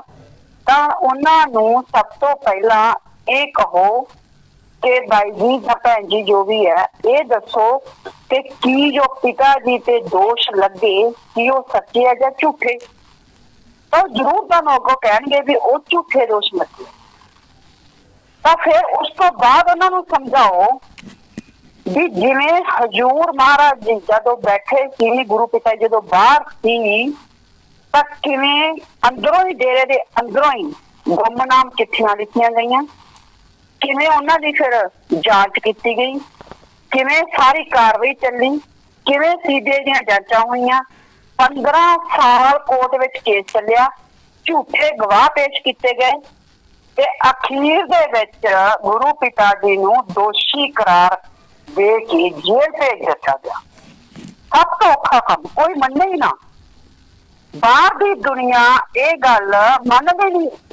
ਉਹ ਕਹਿੰਦੇ ਵੀ ਨਹੀਂ, ਤੁਹਾਡੇ ਗੁਰੂ ਪਿਤਾ ਜੀ ਤੇ ਜੋ ਕੇਸ ਲੱਗਿਆ 15 ਸਾਲ ਆਫਟਰ ਗਵਾਹੀਆਂ ਪਈਆਂ, ਸਾਰਾ ਕੁਝ ਹੋਇਆ, ਤੁਹਾਡੇ ਕੋਲ ਇੰਨਾ ਸਮਾਂ ਸੀ, ਜੇ ਤੁਸੀਂ ਸੱਚੇ ਸੀ ਤਾਂ ਸੱਚ ਸਾਬਤ ਕਰ ਦਿੰਦੇ। ਫਿਰ ਵੀ ਆਪਾਂ ਸਾਰੀ ਸੰਗਤ ਇਹ ਕਹਿੰਦੇ ਆ ਕਿ ਸਾਡੇ ਗੁਰੂ ਪਿਤਾ ਜੀ ਸੱਚੇ ਆ, ਉਹਨਾਂ ਤੇ ਲੱਗੇ ਝੂਠ ਦੋ ਜਿਹੜੇ ਦੋਸ਼ ਲੱਗੇ ਉਹ ਝੂਠੇ ਆ, ਕਿਉਂਕਿ ਸਾਨੂੰ ਸਾਰਿਆਂ ਨੂੰ ਪਤਾ ਹੈ, ਸੱਚ ਦਾ ਪਤਾ ਹੈ ਸਾਨੂੰ, ਇਸੇ ਕਰਕੇ ਅਸੀਂ ਸੱਚ ਦੇ ਹੱਕ ਦੇ ਵਿੱਚ ਖੜੇ ਹੁੰਦੇ ਹਾਂ। ਇਹੀ ਗੱਲ ਸੇਮ ਗੱਲ ਹੀ ਚਿੱਠੀਆਂ ਦੀ ਹੈ। ਸਾਡੀ ਸਾਰੀ ਟੀਮ ਨੂੰ ਪਤਾ ਹੈ, ਸਾਨੂੰ ਪਤਾ ਹੈ, ਅਸੀਂ ਇੱਕ ਇੱਕ ਗੱਲ ਦੀ ਘੋਖ ਕੀਤੀ ਹੈ, ਇੱਕ ਇੱਕ ਗੱਲ ਦੀ ਜਾਂਚ ਪੜਤਾਲ ਕੀਤੀ ਹੈ ਕਿ ਇਹ ਚਿੱਠੀਆਂ 100% ਨਹੀਂ 1000% ਝੂਠੀਆਂ ਹੈ। ਔਰ ਜੋ ਲੋਕ ਜਾਂ ਡੇਰੇ ਦੇ ਗਦਾਰ ਕਹਿ ਲਓ, ਗੁਰੂ ਦੇ ਗਦਾਰ, ਜੋ ਇੰਨਾ ਵੱਡਾ ਪ੍ਰਪੰਚ ਰਚ ਕੇ ਇੱਕ ਸੱਚੇ ਸੰਤ ਤੇ ਝੂਠੇ ਦੋਸ਼ ਸਾਬਤ ਕਰ ਸਕਦੇ ਕੋਰਟ ਦੇ ਵਿੱਚ, ਤੇ ਉਸ ਤੋਂ ਬਾਅਦ ਉਹਨਾਂ ਨੂੰ ਉਮਰ ਕੈਦ ਕਰਵਾ ਸਕਦੇ ਆ। ਤੇ ਫਿਰ ਪਿਆਰੀ ਸਾਧ ਸੰਗਤ ਦੀਆਂ ਚਿੱਠੀਆਂ ਤਾਂ ਬਹੁਤ ਛੋਟੀਆਂ ਚੀਜ਼ਾਂ, ਇੱਕ ਝੂਠੀ ਚਿੱਠੀ ਨੂੰ ਸੱਚ ਕਰਨਾ ਤਾਂ ਇਹ ਕੋਈ ਵੱਡੀ ਚੀਜ਼ ਨਹੀਂ। ਇਸ ਕਰਕੇ ਇਹਨਾਂ ਚੀਜ਼ਾਂ ਦੇ ਪਿੱਛੇ ਨਾ ਪਾਓ ਕਿ ਕੀ ਸੱਚ ਹੈ ਕੀ ਝੂਠ। ਬਾਕੀ ਗੁਰੂ ਪਿਤਾ ਜੀ ਦੇ ਵਚਨ ਹੈ ਵੀ ਜਦੋਂ ਤੁਸੀਂ ਅੰਦਰ ਤੁਹਾਡੇ ਕੋਈ ਦੁਵਿਧਾ ਪੈਦਾ ਹੋ ਜਾਂਦੀ ਹੈ, ਤੁਹਾਨੂੰ ਪਤਾ ਨਹੀਂ ਲੱਗਦਾ ਕਿ ਕੀ ਗੱਲ ਸਹੀ ਹੈ ਜਾਂ ਕੀ ਗਲਤ ਹੈ, ਤਾਂ ਉਦੋਂ ਗੁਰੂ ਪਿਤਾ ਜੀ ਨੇ ਜਵਾਬ ਦਿੱਤਾ ਸੀ ਕਿ ਸਭ ਤੋਂ ਵੱਡਾ ਵਕੀਲ ਤੁਹਾਡੇ ਅੰਦਰ ਬੈਠਾ ਤੁਹਾਡਾ ਸਤਿਗੁਰ। ਤੁਸੀਂ ਉਸ ਵਕੀਲ ਨੂੰ ਸਿਮਰਨ ਰੂਪੀ ਜਿਹੜੀ ਫੀਸ ਭਰੋ, ਅੱਧਾ ਘੰਟਾ, ਤੇ ਜੋ ਵੀ ਅੰਦਰੋਂ ਤੁਹਾਨੂੰ ਖਿਆਲ ਆਊਗਾ ਉਹ ਸਹੀ ਹੋਊਗਾ ਤੇ ਉਹਦਾ ਸਹੀ ਜਵਾਬ ਹੋਊਗਾ। ਤਾਂ ਦੂਸਰਾ ਤੁਸੀਂ ਤਰੀਕਾ ਇਹ ਵੀ ਕਰ ਸਕਦੇ ਆ, ਪਰ ਸਾਡੀ ਟੀਮ ਪੂਰੇ ਭਰੋਸੇ ਨਾਲ, ਤੁਹਾਨੂੰ ਵਿਸ਼ਵਾਸ ਨਾਲ ਅਸੀਂ ਕਹਿੰਦੇ ਆ, ਜਿਸ ਤਰ੍ਹਾਂ ਸਾਰੀ ਸੰਗਤ ਇਹ ਕਹਿੰਦੀ ਕਿ ਸਾਡੇ ਗੁਰੂ ਪਿਤਾ ਜੀ ਤੇ ਲੱਗੇ ਜਿਹੜੇ ਦੋਸ਼ ਝੂਠੇ ਆ, ਉਸੇ ਤਰ੍ਹਾਂ ਹੀ ਅਸੀਂ ਵੀ ਇਹ ਕਹਿ ਰਹੇ ਹਾਂ ਕਿ ਜੋ ਇਹ ਚਿੱਠੀਆਂ ਲਿਖੀਆਂ ਜਾਂਦੀਆਂ ਇਹ ਸਾਡੇ ਗੁਰੂ ਪਿਤਾ ਜੀ ਦੀ ਭਾਸ਼ਾ ਨਹੀਂ ਹੈ, ਉਹਨਾਂ ਦੀ ਇਹ ਲਿਖਾਈ ਨਹੀਂ ਹੈ, ਉਹਨਾਂ ਦਾ ਅੰਦਾਜ਼ ਨਹੀਂ ਹੈ। ਉਹ ਇੰਨੇ ਛੋਟੇ ਨਹੀਂ ਹੋ ਸਕਦੇ, ਉਹ ਬਹੁਤ ਵੱਡੀ ਮਹਾਨ ਹਸਤੀ ਹੈ। ਜਿਹੜਾ ਗੁਰੂ ਜਾਂ ਜਿਹੜਾ ਸੰਤ ਮਤਲਬ ਪੰਜਾਬੀ ਦੇ ਵਿੱਚ, ਹਿੰਦੀ ਦੇ ਵਿੱਚ, ਇੰਗਲਿਸ਼ ਦੇ ਵਿੱਚ, 3 ਭਾਸ਼ਾਵਾਂ ਦੇ ਵਿੱਚ ਸ਼ਬਦ ਲਿਖ ਲੈਂਦਾ ਹੋਵੇ, ਬੋਲ ਲੈਂਦਾ ਹੋਵੇ। ਇਵੇਂ ਕਿ ਰਾਜਸਥਾਨੀ ਦੇ ਵਿੱਚ ਵੀ ਕਿਤੇ ਨੇ ਸ਼ਬਦ ਲਿਖੇ ਅਤੇ ਬੋਲੇ ਆ, ਪਹਾੜੀ ਭਾਸ਼ਾ ਦੇ ਵਿੱਚ ਹਰ ਤਰ੍ਹਾਂ ਦੀ ਭਾਸ਼ਾ ਜੋ ਬੋਲ ਲੈਂਦੇ ਹੋਣ ਤੇ ਲਿਖ ਲੈਂਦੇ ਹੋਣ, ਤੇ ਉਹ ਇੰਨੀਆਂ ਛੋਟੇ ਅੱਖਰ ਜਿਹੜੇ ਜਾਂ ਫੇਸ ਵਰਤ ਜਵਾਡੇ ਕਿੰਨੀਆਂ ਜੋ ਗੱਲਾਂ ਉਠਾਈਆਂ ਹੋਈਆਂ ਹੋਣ, ਸਿਰਫ ਉਹਨਾਂ ਦਾ ਹੀ ਜਵਾਬ ਦੇਣ ਤੇ ਬਾਕੀ ਸੰਸਾਰ ਦੀ ਜਾਂ ਬਾਕੀ ਦੁਨੀਆ ਦੀ ਉਹ ਚਿੰਤਾ ਨਾ ਕਰਨ, ਤੇ ਇਹ ਜਿਹਾ ਹੋ ਨਹੀਂ ਸਕਦਾ। ਸਾਡੇ ਗੁਰੂ ਪਿਤਾ ਜੀ ਨੂੰ ਇਹਨਾਂ ਚਿੱਠੀਆਂ ਦੇ ਰਾਹੀਂ ਇਹ ਜਿਹੜੇ ਗਦਾਰ ਲੋਕ ਆ ਡੇਰੇ ਦੇ ਅੰਦਰ ਬੈਠੇ ਆ, ਇਹ ਬਹੁਤ ਛੋਟਾ ਕਰ ਰਹੇ ਆ ਇੱਕ ਮਹਾਨ ਹਸਤੀ ਨੂੰ। ਇਸੇ ਕਰਕੇ ਇਸ ਗੱਲ ਨੂੰ ਪੱਕੀ ਕਰ ਲਓ ਕਿ ਇਹ ਚਿੱਠੀਆਂ ਜਿਹੜੀਆਂ 100% ਝੂਠੀਆਂ। ਦੂਸਰਾ ਪਿਆਰੀ ਸਾਧ ਸੰਗਤ ਜੀ, ਜੋ ਸਾਡੀ ਟੀਮ ਨੇ ਸਾਧ ਸੰਗਤ ਨਾਲ ਮਿਲ ਕੇ ਇੱਕ ਜੋ ਪਲਾਨ ਕੀਤਾ ਜਾਂ ਇੱਕ ਜੋ ਪ੍ਰੋਗਰਾਮ ਸ਼ੁਰੂ ਕੀਤੇ ਹੈ ਕਿ ਪੰਜਾਬ ਦੇ ਸਾਰੇ MLA ਜਿੰਨੇ ਵੀ ਆਪ ਪਾਰਟੀ ਦੇ MLA ਆ, ਲਗਭਗ 92 MLA ਆ ਸਮੇਤ ਮੁੱਖ ਮੰਤਰੀ ਸਾਹਿਬ, ਤਾਂ ਸਾਰਿਆਂ ਨੂੰ ਹੀ ਮੈਮੋਰੰਡਮ ਦਿੱਤੇ ਜਾਣਗੇ, ਖਾਸ ਕਰਕੇ ਬਰਗਾੜੀ ਕਾਂਡ ਨੂੰ ਲੈ ਕੇ। ਕੱਲ ਜਿਹੜਾ ਅਸੀਂ ਮੈਮੋਰੰਡਮ ਦਿੱਤਾ ਉਹਦੇ ਚ ਅਸੀਂ ਸਾਰਾ ਕੁਝ ਦੱਸਿਆ ਵੀ 2007 ਤੋਂ ਲੈ ਕੇ ਵੀ ਜਿਹੜੀਆਂ ਵੱਖ-ਵੱਖ ਘਟਨਾਵਾਂ ਹੋਈਆਂ, ਫਿਰ 10 ਦੇ ਵਿੱਚ ਹੋਈਆਂ, ਉਸ ਤੋਂ ਬਾਅਦ 15 ਦੇ ਵਿੱਚ ਹੋਈਆਂ, ਫਿਰ 17 ਦੇ ਵਿੱਚ ਹੋਈਆਂ, ਵੀ ਇਹ ਸਾਰੀਆਂ ਜਿਹੜੀਆਂ ਲੜੀਵਾਰ ਘਟਨਾਵਾਂ ਪੰਜਾਬ ਦੇ ਵਿੱਚ ਘਟੀਆਂ, ਉਸ ਟਾਈਮ ਰਾਜ ਕਿਸ ਪਾਰਟੀ ਦਾ ਰਿਹਾ ਤੇ ਕਿਸ ਪਾਰਟੀ ਨੂੰ ਮਤਲਬ ਫਾਇਦਾ ਦੇਣ ਵਾਸਤੇ ਜੋ ਸਾਡੇ ਡੇਰੇ ਦੇ ਕੁਝ ਗਦਾਰਾਂ ਨੇ ਮਿਲ ਕੇ ਇਹ ਗਲਤ ਕੰਮ ਕੀਤੇ ਤੇ ਗੁਰੂ ਪਿਤਾ ਜੀ ਨੂੰ ਤੇ ਸਾਧ ਸੰਗਤ ਨੂੰ ਤੇ ਸਾਡੇ ਸੱਚੇ ਸੁੱਚੇ ਦਰਬਾਰ ਨੂੰ ਜਿਹੜਾ ਹੈਗਾ ਬਦਨਾਮ ਕੀਤਾ ਗਿਆ ਪੂਰੀ ਦੁਨੀਆ ਦੇ ਵਿੱਚ। ਤਾਂ ਪਿਆਰੀ ਸਾਧ ਸੰਗਤ ਜੀ, ਕੱਲ ਜਦੋਂ ਉਹਨਾਂ ਨੂੰ ਮੈਮੋਰੰਡਮ ਦਿੱਤਾ ਸੀ ਤਾਂ ਉਹਨਾਂ ਨੂੰ ਅਸੀਂ ਇਹ ਗੱਲ ਪੂਰੀ ਦੱਸੀ 2007 ਤੋਂ ਲੈ ਕੇ ਪੂਰੀ ਡਿਟੇਲ ਕਿ ਕਿਵੇਂ ਇੱਕ ਪਾਰਟੀ ਨੇ ਆਪਣਾ ਮਤਲਬ ਸਿਰਫ ਵੋਟਾਂ ਦਾ ਫਾਇਦਾ ਲੈਣ ਦੀ ਖਾਤਰ ਕਿਵੇਂ ਡੇਰੇ ਦੇ ਵਿੱਚ ਆਪਣੇ ਹੀ ਬੰਦਿਆਂ ਨੂੰ ਫਿੱਟ ਕਰਕੇ ਜੋ ਸ਼ਰਾਰਤੀ ਲੋਕ ਹੈ ਜਾਂ ਇਹ ਕਹਿ ਲੋ ਆਤੰਕਵਾਦੀ ਕਿਸਮ ਦੇ ਲੋਕ ਆ, ਉਹਨਾਂ ਨੂੰ ਡੇਰੇ ਦੇ ਅੰਦਰ ਫਿੱਟ ਕੀਤਾ ਗਿਆ, ਵੱਡੀਆਂ ਪੋਸਟਾਂ ਤੇ ਉਹ ਬੈਠੇ ਤੇ ਉਸ ਤੋਂ ਬਾਅਦ ਉਹਨਾਂ ਨੇ ਜੋ ਕੁਝ ਕੀਤਾ ਉਹ ਦੁਨੀਆ ਦੇ ਸਾਹਮਣੇ ਹੈ। ਤੇ ਆਪਾਂ ਉਹਨਾਂ ਤੋਂ ਇਹ ਉਮੀਦ ਕੀਤੀ ਹੈ ਕਿ ਜਿਵੇਂ ਆਪਣੇ ਪੰਜਾਬ ਦੇ ਮੁੱਖ ਮੰਤਰੀ ਸਾਹਿਬ ਨੇ ਪਹਿਲੇ ਦਿਨ ਹੀ ਕਿਹਾ ਸੀ ਕਿ ਜੋ ਆਮ ਆਦਮੀ ਪਾਰਟੀ ਦੀ ਸਰਕਾਰ ਹੈ, ਸਾਡੀ ਸਰਕਾਰ ਹੈ, ਇਹ ਸਭ ਦੀ ਸਾਂਝੀ ਸਰਕਾਰ ਹੈ, ਤਾਂ ਅਸੀਂ ਸਭ ਨੂੰ ਨਿਆਂ ਦੇਵਾਂਗੇ। ਆਪਾਂ ਵੀ ਨਿਆਂ ਲੈਣ ਦੇ ਲਈ ਔਰ ਇਸ ਉਮੀਦ ਨਾਲ ਕਿ ਜ਼ਰੂਰ ਹੁਣ ਪੰਜਾਬ ਦੀ ਸਾਧ ਸੰਗਤ ਨੂੰ ਖਾਸ ਕਰਕੇ ਗੁਰੂ ਪਿਤਾ ਜੀ ਨਾਲ ਜਦੋਂ 2007 ਤੋਂ ਲੈ ਕੇ ਜੋ ਧੱਕਾ ਹੁੰਦਾ ਆ ਰਿਹਾ ਹੈ, ਧੱਕੇ ਨਾਲ ਜਿਵੇਂ ਉਹਨਾਂ ਦਾ ਹਰ ਕੇਸ ਦੇ ਵਿੱਚ ਨਾਂ ਪਾ ਦਿੱਤਾ ਜਾਂਦਾ, ਤਾਂ ਜ਼ਰੂਰ ਸਾਡੇ ਗੁਰੂ ਪਿਤਾ ਜੀ ਨੂੰ, ਸਾਡੇ ਡੇਰੇ ਨੂੰ ਤੇ ਸਾਧ ਸੰਗਤ ਨੂੰ ਇਨਸਾਫ ਮਿਲੂਗਾ। ਉਸ ਤੋਂ ਬਾਅਦ ਪਿਆਰੀ ਸਾਧ ਸੰਗਤ ਜੀ, ਜਦੋਂ ਅਸੀਂ ਉਹਨਾਂ ਨੂੰ MLA ਸਾਹਿਬ ਨੂੰ ਮੈਮੋਰੰਡਮ ਦੇ ਰਹੇ ਸੀ ਤਾਂ ਉਹਨਾਂ ਨੇ ਵੀ ਕੁਝ ਆਪਣੇ ਗਿਲੇ ਸ਼ਿਕਵੇ ਸਾਡੇ ਸਾਹਮਣੇ ਰੱਖੇ। ਉਹਨਾਂ ਨੇ ਸਾਰਿਆਂ ਤੋਂ ਪਹਿਲਾਂ ਸਾਰੀ ਸੰਗਤ ਨੂੰ ਇਹ ਕਿਹਾ, ਕਿਉਂਕਿ ਕਾਫੀ ਸੰਗਤ ਸੀ ਕੱਲ ਆਈ ਹੋਈ, ਉਹ ਕਹਿੰਦੇ ਵੀ ਜੋ ਤੁਹਾਡੇ ਡੇਰੇ ਦੇ ਅੰਦਰ ਜਾਂ ਤੁਹਾਡੇ ਬਲਾਕਾਂ ਦੇ ਵਿੱਚ ਬਲੈਕ ਸ਼ੀਪ ਹੈ, ਮਤਲਬ ਕਾਲੀਆਂ ਭੇਡਾਂ ਹੈ, ਉਹਨਾਂ ਨੂੰ ਸਾਧ ਸੰਗਤ ਡੇਰੇ ਦੇ ਵਿੱਚੋਂ ਜਾਂ ਬਲਾਕਾਂ ਦੇ ਵਿੱਚੋਂ ਕਿਉਂ ਨਹੀਂ ਕੱਢਦੀ। ਇਹ ਉਹਨਾਂ ਦਾ ਸਵਾਲ ਸੀ ਕਿ ਕੁਝ ਕਾਲੀਆਂ ਭੇਡਾਂ ਦੇ ਕਾਰਨ ਹੀ ਤੁਹਾਡਾ ਡੇਰਾ ਬਦਨਾਮ ਹੋ ਰਿਹਾ, ਗੁਰੂ ਜੀ ਬਦਨਾਮ ਹੋ ਰਿਹਾ, ਸਾਰੀ ਦੀ ਸਾਰੀ ਸਾਧ ਸੰਗਤ ਬਦਨਾਮ ਹੋ ਰਹੀ ਹੈ। ਉਹਨਾਂ ਨੇ ਇਹ ਵੀ ਕਿਹਾ ਕਿ ਤੁਹਾਡੀ ਸਾਧ ਸੰਗਤ ਬਹੁਤ ਜ਼ਿਆਦਾ ਤੁਹਾਡੇ ਗੁਰੂ ਜੀ ਤੋਂ ਪ੍ਰੇਰਨਾ ਲੈ ਕੇ ਜਿਹੜਾ ਹੈਗਾ ਲੋਕ ਭਲਾਈ ਦੇ ਕੰਮ ਕਰਦੀ ਹੈ, ਬਹੁਤ ਵਧੀਆ ਹੈ। ਵੋਟ ਪਾਉਣਾ ਹਰ ਇੱਕ ਦਾ ਅਧਿਕਾਰ ਹੈ, ਉਹ ਵੀ ਤੁਹਾਡਾ ਹੱਕ ਹੈ।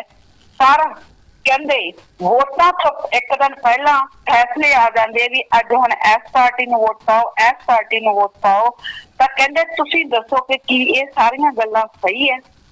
ਉਸ ਤੋਂ ਬਾਅਦ ਉਹਨਾਂ ਨੇ ਇੱਕ ਹੋਰ ਜੋ ਵੱਡਾ ਉਲਾਂਭਾ ਦਿੱਤਾ ਸਾਰੀ ਸਾਧ ਸੰਗਤ ਸਮਾਣਾ ਦੀ ਸਾਰੀ ਸਾਧ ਸੰਗਤ ਦੇ ਸਾਹਮਣੇ ਉਹਨਾਂ ਨੇ ਇੱਕ ਹੋਰ ਵੱਡਾ ਉਲਾਂਭਾ ਦਿੱਤਾ। ਕਹਿੰਦੇ ਮੈਨੂੰ ਕਿਸੇ ਨੇ ਇਹ ਕਿਹਾ ਕਿ ਤੁਸੀਂ ਵੀ ਡੇਰਾ ਸੱਚਾ ਸੌਦਾ ਦੇ ਜੋ ਜ਼ਿੰਮੇਵਾਰ ਆ ਉਹਨਾਂ ਨਾਲ ਗੱਲ ਕਰ ਲਓ ਵੋਟਾਂ ਦੀ, ਉਹ ਤੁਹਾਨੂੰ ਸ਼ਾਇਦ ਵੋਟਾਂ ਪਾ ਦੇਣ ਜੇ ਤੁਸੀਂ ਉਹਨਾਂ ਨਾਲ ਗੱਲ ਕਰ ਲਓਗੇ। ਤਾਂ ਕਹਿੰਦੇ ਜਦੋਂ ਮੈਂ ਉਹਨਾਂ ਕੋਲੇ ਗਿਆ, ਤੁਹਾਡੇ ਜ਼ਿੰਮੇਵਾਰਾਂ ਕੋਲੇ ਗਿਆ, ਤਾਂ ਉਹਨਾਂ ਨੇ ਮੈਨੂੰ ਇੱਕੋ ਹੀ ਗੱਲ ਕਹੀ ਕਿ ਬਾਈ ਜੀ ਵੋਟਾਂ ਤਾਂ ਪਾ ਦਿਆਂਗੇ ਪਰ ਪਹਿਲਾਂ 5 ਲੱਖ ਰੁਪਇਆ ਦਿਓ, 5 ਲੱਖ ਰੁਪਇਆ ਪਹਿਲਾਂ ਦਿਓ ਫਿਰ ਤੁਹਾਨੂੰ ਵੋਟਾਂ ਪਵਾ ਦਿਆਂਗੇ। ਤਾਂ ਉਹ ਕਹਿੰਦੇ ਫਿਰ ਅਸੀਂ ਬਾਈ ਜੀ ਆਪਾਂ ਤਾਂ ਹੱਥ ਜੋੜ ਕੇ ਕਹਿੰਦੇ ਵਾਪਸ ਆ ਗਏ, ਇਹ ਕਹਿ ਕੇ ਕਿ ਬਾਈ ਜੀ ਦੇਖੋ ਮੇਰੇ ਕੋਲ 5 ਲੱਖ ਰੁਪਇਆ ਨਹੀਂ ਆ, ਮੈਂ ਇੱਕ ਗਰੀਬ ਆਦਮੀ ਆ, ਇਸ ਕਰਕੇ ਮੈਂ 5 ਲੱਖ ਨਹੀਂ ਦੇ ਸਕਦਾ। ਤੇ ਤੁਹਾਡੀਆਂ ਵੋਟਾਂ ਜਿਹਨੂੰ ਜੀ ਕਰਦਾ ਪਵਾ ਦਿਓ, ਜਿਹਨੂੰ ਨਹੀਂ ਜੀ ਕਰਦਾ ਨਾ ਪਵਾਓ, ਉਹ ਤੁਹਾਡੀ ਮਰਜ਼ੀ, ਪਰ ਮੈਂ 5 ਲੱਖ ਰੁਪਇਆ ਨਹੀਂ ਦੇ ਸਕਦਾ। ਪਿਆਰੀ ਸਾਧ ਸੰਗਤ ਜੀ ਹੁਣ ਤੁਸੀਂ ਸੋਚੋ, ਜਿਹੜਾ ਅਸੀਂ ਤੁਹਾਨੂੰ ਬਾਰ-ਬਾਰ ਕਹਿੰਦੇ ਸੀ ਕਿ ਤੁਹਾਡੀਆਂ ਵੋਟਾਂ ਦਾ ਮੁੱਲ ਲੱਗਦਾ ਹੈ, ਤੁਹਾਡੀਆਂ ਵੋਟਾਂ ਵੇਚੀਆਂ ਜਾ ਰਹੀਆਂ ਤੇ ਉਹ ਕੱਲਾ MLA ਦੱਸ ਰਿਹਾ। ਹੁਣ ਜਦੋਂ ਵੀ ਪਹਿਲਾਂ ਵੀ ਇਹ ਹੋਇਆ ਕਿ ਜਦੋਂ ਵੀ ਅਸੀਂ ਕਿਸੇ ਸਾਡੀ ਟੀਮ ਦਾ ਕੋਈ ਵੀ ਮੈਂਬਰ ਕਿਸੇ ਵੀ ਲੀਡਰ ਦੇ ਕੋਲੇ ਗਿਆ, ਚਾਹੇ ਉਹ ਕਿਸੇ ਵੀ ਪਾਰਟੀ ਦਾ ਮਤਲਬ ਕਿ ਉਹ ਲੀਡਰ ਸੀ, ਤਾਂ ਹਰ ਇੱਕ ਨੇ ਇਹੀ ਗੱਲ ਕਹੀ ਹੈ ਕਿ ਤੁਹਾਡੇ ਜਿਹੜੇ ਰਾਜਨੀਤਿਕ ਵਿੰਗ ਵਾਲੇ ਆ, ਤੁਹਾਡੇ ਜਿਹੜੇ ਜ਼ਿੰਮੇਵਾਰ ਆ, ਬਹੁਤ ਵੱਡੀ ਜਿਹੜੀ ਹੈਗੀ ਹੈ ਅਮਾਉਂਟ, ਬਹੁਤ ਵੱਡੀ ਮਾਤਰਾ ਚ ਪੈਸਾ ਸਾਡੇ ਤੋਂ ਲੈਂਦੇ ਹੈ ਜਾਂ ਮੰਗ ਰੱਖਦੇ ਹੈ। ਜੋ ਉਹਨਾਂ ਨੂੰ ਜ਼ਿਆਦਾ ਪੈਸਾ ਦਿੰਦਾ ਉਧਰ ਹੀ ਫੈਸਲਾ ਸੁਣਾ ਦਿੰਦੇ ਆ। ਤੇ ਆਪਾਂ ਨੂੰ ਵੀ ਪਤਾ ਵੀ ਜਿੰਨਾ ਪਾਰਟੀਆਂ ਨੇ ਹਰਾਮ ਦਾ ਪੈਸਾ ਲੁੱਟ ਕੇ ਇਕੱਠਾ ਕੀਤਾ ਹੋਇਆ, ਤੇ ਇਸੇ ਲਈ ਉਹਨਾਂ ਪਾਰਟੀਆਂ ਦਾ ਹਰ ਵਾਰ ਸਪੋਰਟ ਕੀਤਾ ਜਾਂਦਾ ਹੈ, ਉਹਨਾਂ ਪਾਰਟੀਆਂ ਨੂੰ ਹੀ ਸੰਗਤ ਤੋਂ ਵੋਟ ਪਵਾਈ ਜਾਂਦੀ ਹੈ ਕਿਉਂਕਿ ਉਹ ਬਹੁਤ ਵੱਡੀ ਮਾਤਰਾ ਦੇ ਵਿੱਚ ਪੈਸਾ ਦਿੰਦੀਆਂ। ਪਰ ਹੈਰਾਨੀ ਦੀ ਗੱਲ ਇਹ ਹੈ ਕਿ ਇਸ ਵਾਰ ਪਹਿਲਾਂ ਬੀਜੇਪੀ ਨੂੰ ਐਲਾਨ ਹੋ ਗਿਆ, ਇਹਦਾ ਮਤਲਬ ਬੀਜੇਪੀ ਦੇ ਲੀਡਰਾਂ ਤੋਂ ਵੀ ਪੈਸਾ ਲੈ ਗਿਆ, ਫਿਰ ਉਸ ਤੋਂ ਅਕਾਲੀ ਪਾਰਟੀ ਨੂੰ ਐਲਾਨ ਹੋ ਗਿਆ, ਇਹਦਾ ਮਤਲਬ ਅਕਾਲੀ ਪਾਰਟੀ ਵਾਲਿਆਂ ਤੋਂ ਵੀ ਪੈਸਾ ਲੈ ਗਿਆ, ਉਸ ਤੋਂ ਬਾਅਦ ਕੋਈ ਥਾਵਾਂ ਤੇ ਕਾਂਗਰਸ ਨੂੰ ਐਲਾਨ ਹੋ ਗਿਆ, ਇਹਦਾ ਮਤਲਬ ਉੱਥੇ ਕਾਂਗਰਸ ਵਾਲਿਆਂ ਤੋਂ ਵੀ ਪੈਸਾ ਲੈ ਗਿਆ, ਤੇ ਜਿੱਥੇ ਆਪ ਵਾਲਿਆਂ ਨੇ ਕੰਟੈਕਟ ਕਰਨ ਦੀ ਕੋਸ਼ਿਸ਼ ਕੀਤੀ ਇਹਦਾ ਮਤਲਬ ਉਹਨਾਂ ਤੋਂ ਵੀ ਪਹਿਲਾਂ ਪੈਸਾ ਮੰਗਿਆ ਗਿਆ। ਇਹਦਾ ਮਤਲਬ ਪਿਆਰੀ ਸਾਧ ਸੰਗਤ ਜੀ ਜੋ ਅਸੀਂ ਤੁਹਾਨੂੰ ਗੱਲਾਂ ਲਗਾਤਾਰ ਦੱਸ ਰਹੇ ਹਾਂ ਵੀ ਇਹਨਾਂ ਦੇ ਤਾਂ ਦੋਨਾਂ ਹੱਥਾਂ ਦੇ ਵਿੱਚ ਲੱਡੂ ਹੁੰਦੇ ਆ, ਇਹਨਾਂ ਨੇ ਤਾਂ ਤੁਹਾਨੂੰ ਵੇਚਣਾ ਹੀ ਹੈ। ਸੰਗਤ ਦਾ ਇਹਨਾਂ ਨੇ ਇਸ ਦੇ ਨਾਲ ਇਹ ਨਹੀਂ ਹੈ ਕਿ ਕੋਈ ਲੋਕ ਭਲਾਈ ਵਾਸਤੇ ਕਰਨਾ, ਉਹ ਤਾਂ ਇੱਕ ਦਿਖਾਵਾ ਰਹਿ ਗਿਆ। ਹੁਣ ਤੁਹਾਡਾ ਵੇਚ ਕੇ ਇਹ ਮੁੱਲ ਪਾ ਰਿਹਾ। ਮੈਨੂੰ ਰਾਜਨੀਤਿਕ ਵਿੰਗ ਵਾਲੇ ਤੇ ਜਿਹੜੇ ਬਲਾਕਾਂ ਦੇ ਜ਼ਿੰਮੇਵਾਰ ਇੱਕ ਗੱਲ ਦਾ ਜਵਾਬ ਦੇਣ ਵੀ ਇਹ ਕਿਹੜੇ ਗੁਰੂ ਦੇ ਵਚਨ ਹੈ ਕਿ ਸਾਧ ਸੰਗਤ ਦੀਆਂ ਵੋਟਾਂ ਦੇ ਪੈਸੇ ਮੰਗਣੇ? ਕਿਹੜੇ ਗੁਰੂ ਦੇ ਵਚਨ ਹੈ ਇਹ ਤਾਂ ਦੱਸੋ। ਸਾਡੇ ਗੁਰੂ ਪਿਤਾ ਜੀ ਦਾ ਤਾਂ ਕਦੇ ਇਹੋ ਜਿਹਾ ਵਚਨ ਹੀ ਨਹੀਂ। ਇਸੇ ਕਰਕੇ ਗੁਰੂ ਪਿਤਾ ਜੀ ਇਹ ਕਹਿੰਦੇ ਰਹੇ ਕਿ ਅਸੀਂ ਘਰ ਦੀ ਸ਼ੱਕ ਲਾਉਂਦੇ ਸੀ ਗੁਰੂ ਪਿਤਾ ਜੀ ਵੀ ਜੇ ਅਸੀਂ ਕਦੇ ਵੀ ਕਿਸੇ ਪਾਰਟੀ ਨੂੰ ਵੋਟ ਪਾਉਣ ਵਾਸਤੇ ਕਿਹਾ ਹੋਵੇ, ਕਿਉਂਕਿ ਉਹਨੂੰ ਪਤਾ ਸੀ ਕਿ ਜਦੋਂ ਅਸੀਂ ਤਾਂ ਕਹਿੰਦੇ ਹੀ ਨਹੀਂ ਤਾਂ ਇਹ ਕਣ ਚਾਰ ਪਾਰਟੀਆਂ ਤੋਂ ਪੈਸੇ ਲੈਂਦੇ ਹੈ। ਗੁਰੂ ਪਿਤਾ ਜੀ ਨੇ ਇੱਕ ਵਾਰੀ ਜਦੋਂ 2012 ਦੀਆਂ ਇਲੈਕਸ਼ਨਾਂ ਸੀ ਤੇ ਰੂਬਰੂ ਨਾਈਟ ਚੱਲ ਰਹੀ ਸੀ ਮਾਨਸਾ ਜ਼ਿਲ੍ਹੇ ਦੀ, ਤਾਂ ਉਸ ਟਾਈਮ ਇਹ ਪੰਜਾਬ ਦੀਆਂ ਕਿਉਂਕਿ ਇਲੈਕਸ਼ਨਾਂ ਸੀ 2012 ਦੇ ਵਿੱਚ, ਤੇ ਜਦੋਂ ਇਹ ਪੰਜਾਬ ਦੇ ਸਾਰੀਆਂ ਪਾਰਟੀਆਂ ਦੇ MLAs ਨੂੰ ਲੈ ਕੇ ਗਿਆ ਸੀ ਤੇ ਜਦੋਂ ਵਾਪਸ ਮੁੜਿਆ ਸੀ ਉਦੋਂ ਬਾਅਦ ਗੁਰੂ ਪਿਤਾ ਜੀ ਨੇ ਬਹੁਤ ਜ਼ਿਆਦਾ ਗੁੱਸੇ ਹੋ ਕੇ ਵਚਨ ਕੀਤੇ ਸੀ। ਕਹਿੰਦੇ ਸਾਨੂੰ ਸਾਰਾ ਪਤਾ ਤੁਸੀਂ ਜੋ ਕੁਝ ਕਰਦੇ ਆ, ਕਿਹਦੇ ਨਾਲ ਬੈਠ ਕੇ ਜਹਾਜ਼ਾਂ ਨਾਲ ਸਮੋਸੇ ਖਾਣੇ ਤੇ ਚਾਹਾਂ ਪੀਣੇ, ਸਾਨੂੰ ਇਹ ਵੀ ਪਤਾ ਹੈ। ਇਹ ਗੁਰੂ ਪਿਤਾ ਜੀ ਦੇ ਵਚਨ ਸੀ। ਤੇ ਪਿਆਰੇ ਸਾਧ ਸੰਗਤ ਜੀ ਗੁਰੂ ਪਿਤਾ ਜੀ ਦੇ ਹੋਰ ਵੀ ਵਚਨ ਹੈ ਕਿ ਭੋਲੀ ਭਾਈ ਸਾਧ ਸੰਗਤ ਮਾਲਕ ਨੂੰ ਪਿਆਰ ਕਰਨ ਵਾਲੀ ਸਾਧ ਸੰਗਤ ਨੂੰ ਜੇ ਕੋਈ ਵੇਚੇਗਾ ਤਾਂ ਉਹਨਾਂ ਦੀਆਂ ਕੁਲਾਂ ਦਾ ਨਾਸ਼ ਹੋਵੇਗਾ।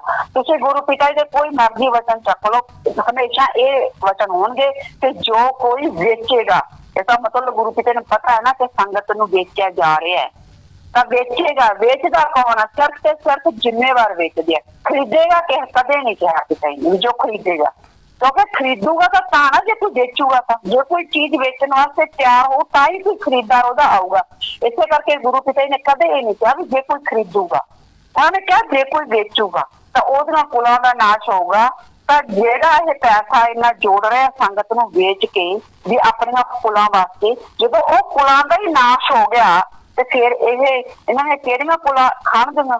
ਇਹ ਤਾਂ ਉਸ ਪੈਸੇ ਨਾਲ ਆਪਣੀਆਂ ਕੁਲਾਂ ਦਾ ਨਾਸ਼ ਕਰਵਾਉਣ ਚੱਲੇ ਹੋਏ ਹੈ।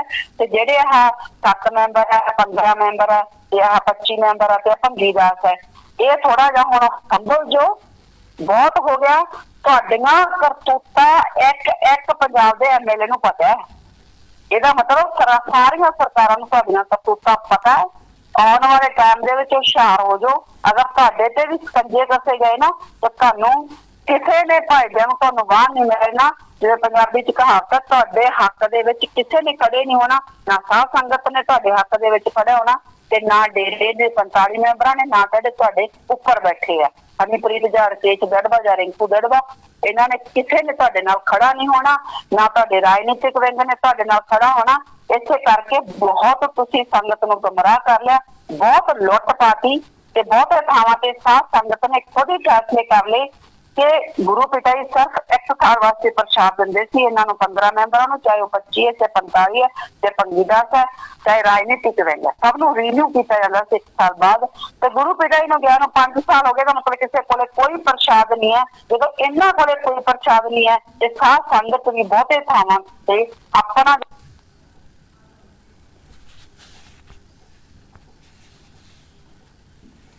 बीच में कॉल कट गया है, दोबारा कोशिश कर रहे हैं हम लगाने की।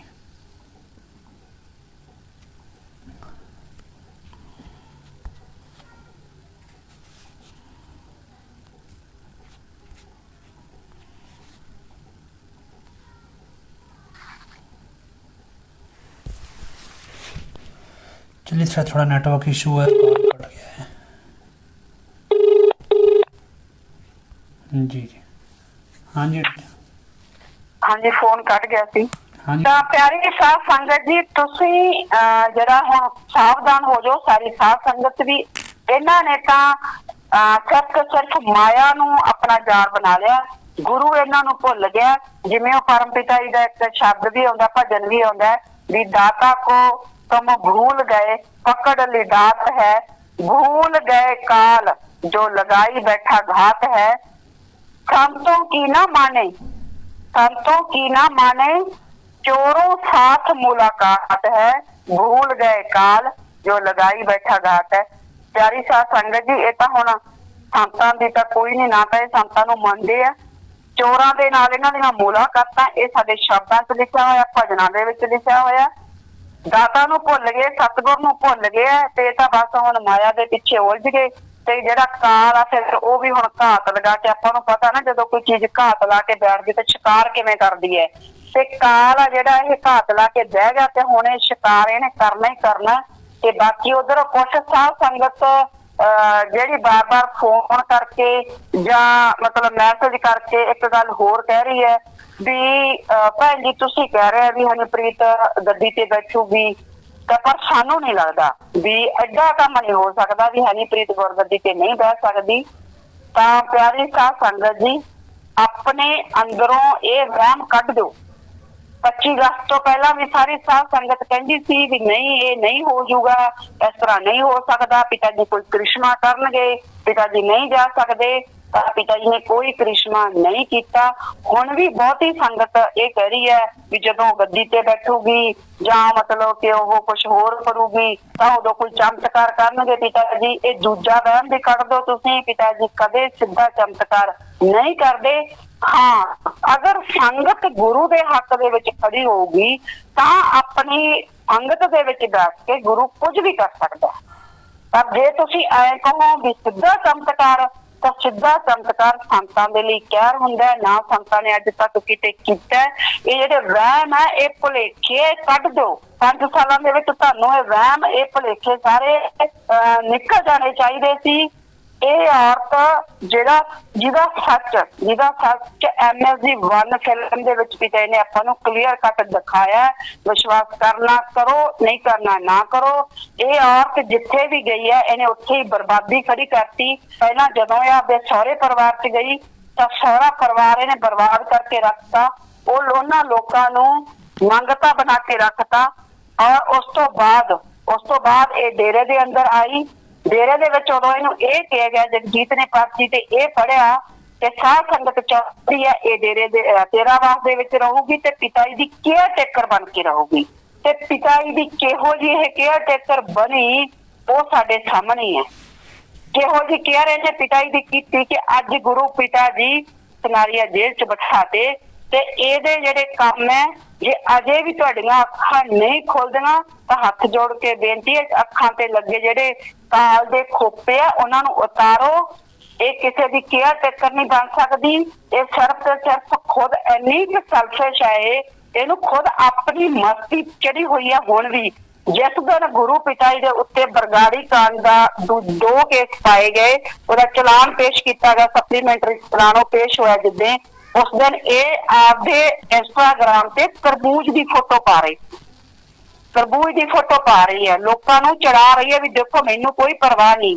ਔਰ ਹੁਣ ਮਤਲਬ ਕਿ ਕਦੇ ਆਪਦੇ ਗੇਮ ਲਾਉਣ ਦੀ ਪਾ ਦਿੰਦੀ ਹੈ, ਕਦੇ ਕੁਝ। ਇਹਨੂੰ ਕੋਈ ਪਰਵਾਹ ਨਹੀਂ ਕਿ ਸ਼ਾਹੀ ਪਰਿਵਾਰ ਡੇਰਾ ਛੱਡ ਕੇ ਜਾ ਰਿਹਾ, ਇਹਨੂੰ ਕੋਈ ਪਰਵਾਹ ਨਹੀਂ ਕਿ ਸਾਧ ਸੰਗਤ ਪਰੇਸ਼ਾਨ ਹੈ, ਇਹਨੂੰ ਕੋਈ ਪਰਵਾਹ ਨਹੀਂ ਕਿ ਸੰਗਤ ਨੂੰ ਗੁਰੂ ਦੇ ਦਰਸ਼ਨ ਨਹੀਂ ਹੁੰਦੇ। ਇਹ ਕੋਈ ਜਿਹੜੀ ਹੈਗੀ ਇਹੋ ਜਿਹੀ ਨੂੰ ਕੋਈ ਚਿੰਤਾ ਨਹੀਂ ਹੈ। ਇਹਨੂੰ ਚਿੰਤਾ ਤਾਂ ਸਿਰਫ ਆਪਦੀ ਮੈਂ 100 ਕਰੋੜ ਕਿਹੜੇ ਮਾਲ ਚਲਾਉਣਾ, 200 ਕਰੋੜ ਕਿਹੜੇ ਮਾਲ ਚ ਲੈਣਾ, ਮੈਂ ਕਿੰਨੇ ਕਰੋੜ ਦੀ ਗੱਡੀ ਖਰੀਦਣੀ ਤੇ ਕਿੰਨੇ ਲੱਖਾਂ ਦੇ ਕੱਪੜੇ ਪਹਿਨਣੇ ਆ। ਗੁਰੂ ਪਿਆਰੀ ਸਾਧ ਸੰਗਤ ਜੀ, ਪਹਿਲਾਂ ਇਹੀ ਸ਼ਬਦ ਵਰਤਿਆ ਗਿਆ ਸੀ ਜਦੋਂ ਜਗਜੀਤ ਨੇ ਸਾਧ ਸੰਗਤ ਤੋਂ ਹੱਥ ਖੜੇ ਕਰਵਾਏ ਸੀ ਵੀ ਪਿਤਾ ਜੀ ਆਪਣੇ ਖਾਣੇ ਦਾ ਧਿਆਨ ਨਹੀਂ ਰੱਖ ਸਕਦੇ, ਤੇ ਇਸ ਕਰਕੇ ਹਨੀਪ੍ਰੀਤ ਆ ਜਿਹੜਾ ਪਿਤਾ ਜੀ ਦੀ ਕੇਅਰ ਟੇਕਰ ਬਣ ਕੇ ਰਹੂ, ਤੇਰਾ ਵਾਸਤੇ ਵਿੱਚ ਰਹੂ। ਇਹ ਸਾਧ ਸੰਗਤ ਚਾਹੁੰਦੀ ਹੈ, ਜਦੋਂ ਕਿ ਸਾਧ ਸੰਗਤ ਨੂੰ ਕੁਝ ਨਹੀਂ ਪਤਾ ਸੀ। ਤੇ ਹੁਣ ਵੀ ਇਹ ਕਿਸੇ ਵੀ ਹਫ਼ਤੇ ਹੋਰ ਦੁਬਾਰਾ ਇੱਕ ਚਿੱਠੀ ਲਿਖ ਲੈਣਗੇ। ਉਸ ਚਿੱਠੀ ਦੇ ਵਿੱਚ ਇਹ ਸ਼ਬਦ ਕੇਅਰ ਟੇਕਰ ਸ਼ਬਦ ਹੀ ਹੋ ਸਕਦਾ ਲਿਖਿਆ ਜਾਵੇ, ਕਿਉਂਕਿ ਇਹ ਸ਼ਬਦ ਨੂੰ ਇਹ ਜ਼ਿਆਦਾ ਇਸਤੇਮਾਲ ਕਰਦੇ ਆ। ਮੁੱਖ ਸ਼ਿਸ਼ਾ ਵੀ ਲਿਖਿਆ ਜਾ ਸਕਦਾ, ਮੁੱਖ ਸੇਵਾਦਾਰ ਵੀ ਲਿਖਿਆ ਜਾ ਸਕਦਾ ਹੈ। ਇਹ ਸਿਰਫ ਜਿਵੇਂ ਪੰਜਾਬੀ ਦੇ ਵਿੱਚ ਕਹਾਵਤ ਹੁੰਦੀ ਹੈ ਵੀ ਸਿੱਧਾ ਕੰਨ ਨਾ ਫੜ ਕੇ ਉਲਟਾ ਕੰਨ ਪਕੜਨਾ, ਇਹ ਹੈ ਵੀ ਸਿੱਧਾ ਇਹ ਨਾ ਕਹਿ ਕੇ ਵੀ ਹਾਂ ਇਸ ਤੋਂ ਬਾਅਦ ਗੁਰਗੱਦੀ ਤੇ ਇਹ ਹੋਊਗੀ, ਤਾਂ ਕੇਅਰ ਟੇਕਰ ਸ਼ਬਦ ਹੈ ਜਿਹੜਾ ਉਹ ਵਰਤਿਆ ਜਾਊਗਾ। ਇਹਨੇ ਗੁਰੂ ਪਿਤਾ ਜੀ ਦੀ ਕਿਹੋ ਜਿਹੀ ਕੇਅਰ ਕੀਤੀ ਤੇ ਸੰਗਤ ਨੂੰ ਗੁਰੂ ਪਿਤਾ ਜੀ ਤੋਂ ਬਿਲਕੁਲ ਦੂਰ ਕਰਤਾ। ਜਦੋਂ ਹੀ ਇਹ ਡੇਰੇ ਦੇ ਵਿੱਚ ਤੇਰਾਵਾਦ ਦੇ ਵਿੱਚ ਰਹਿਣ ਲੱਗੀ, ਕਦੇ ਵੀ ਗੁਰੂ ਪਿਤਾ ਜੀ ਕਿਸੇ ਇੱਕ ਇਕੱਲੇ ਬੰਦੇ ਨੂੰ ਜਾਂ ਸੰਗਤ ਨੂੰ ਮਤਲਬ ਕਿ ਮਿਲ ਹੀ ਨਹੀਂ ਸਕੇ। ਜਦੋਂ ਕਿ ਪਹਿਲਾਂ ਗੁਰੂ ਪਿਤਾ ਜੀ ਇਕੱਲੇ ਪਰਿਵਾਰਾਂ ਨੂੰ ਇਕੱਲੇ ਮਿਲ ਲੈਂਦੇ ਸੀ। ਉਸ ਤੋਂ ਬਾਅਦ ਇਹਨੇ ਜੋ ਕੁਝ ਕੀਤਾ ਉਹ ਵੀ ਆਪਣੇ ਸਾਹਮਣੇ ਹੀ ਹੈ ਕਿ ਕਿਵੇਂ ਸੰਗਤ ਤੇ ਸਤਿਗੁਰ ਦੀਆਂ ਦੂਰੀਆਂ ਵਧਾਈਆਂ। ਔਰ ਇੱਕ ਵੀ ਚਿੱਠੀ, ਇੱਕ ਵੀ ਪਰਚੀ ਜੋ ਗੁਰੂ ਪਿਤਾ ਨੂੰ ਦਿੱਤੀ ਜਾਂਦੀ ਸੀ ਉਹ ਵੀ ਇਹਨੇ ਅੱਗੇ ਨਹੀਂ ਪਹੁੰਚਣ ਦਿੱਤੀ। ਮਤਲਬ 15 ਦੇ ਵਿੱਚ ਜਦੋਂ ਇਹ ਆ ਗਈ, ਮਾਰਚ 15 ਦੇ ਵਿੱਚ, ਉਸ ਤੋਂ ਬਾਅਦ ਹੀ ਇਹਨੇ ਸਤਿਗੁਰ ਦੇ ਵਿੱਚ ਤੇ ਸੰਗਤ ਦੇ ਵਿੱਚ ਦੂਰੀਆਂ ਖੜੀਆਂ ਕਰਤੀਆਂ ਤੇ ਵਿਚਾਲੇ ਇਹ ਕਾਲ ਮਹਾਕਾਲ ਰੂਪੀ ਹਨੀਪ੍ਰੀਤ ਕੰਧ ਬਣ ਕੇ ਖੜੀ ਹੋ ਗਈ ਸਤਿਗੁਰ ਤੇ ਸਾਧ ਸੰਗਤ ਦੇ ਵਿੱਚ। ਤੇ ਅਖੀਰ ਦੇ ਵਿੱਚ ਗੁਰੂ ਪਿਤਾ ਜੀ ਜੇਲ੍ਹ ਭੇਜ ਕੇ ਹੀ ਹਟੀ। ਤੇ ਪਿਆਰੀ ਸਾਧ ਸੰਗਤ ਜੀ, ਹੁਣ ਇਹ ਤੁਹਾਡੀ ਕੇਅਰ ਟੇਕਰ, ਹੁਣ ਇਹ ਸਾਧ ਸੰਗਤ ਦੀ ਕੇਅਰ ਟੇਕਰ ਬਣਾਈ ਜਾ ਰਹੀ ਹੈ। ਜਿਵੇਂ ਇਹਨੇ ਗੁਰੂ ਪਿਤਾ ਜੀ ਨੂੰ ਉਮਰ ਭਰ ਦੇ ਲਈ ਕੈਦ ਕਰਵਾਤੀ, ਝੂਠੇ ਦੋਸ਼ ਸੱਚ ਸਾਬਤ ਕਰਕੇ, ਤਾਂ ਪਿਆਰੀ ਸਾਧ ਸੰਗਤ ਜੀ ਤੁਹਾਡਾ ਹਾਲ ਇਸ ਤੋਂ ਵੀ ਬੁਰਾ ਕਰੂਗੀ ਜੋ ਇਹਨੂੰ ਆਪਦਾ ਗੁਰੂ ਮੰਨਣਗੇ।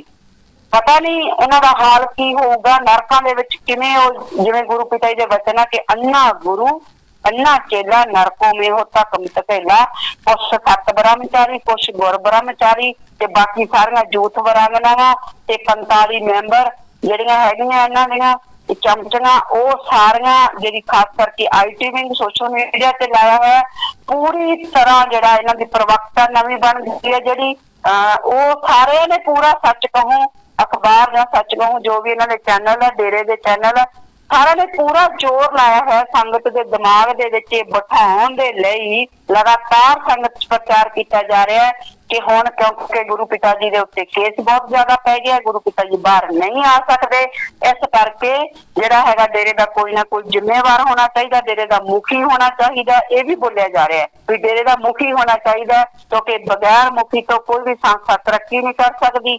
ਸਾਡੇ ਡੇਰਾ ਜਿਹੜਾ ਜਿੰਨਾ ਕੰਮ ਕਰਨਾ ਚਾਹੀਦਾ, ਸਾਡਾ ਡੇਰਾ ਉਹਨਾਂ ਕੰਮ ਨਹੀਂ ਕਰ ਰਿਹਾ, ਇਸ ਕਰਕੇ ਹੁਣ ਇਹਨੂੰ ਮੁਖੀ ਦੀ ਲੋੜ ਹੈ।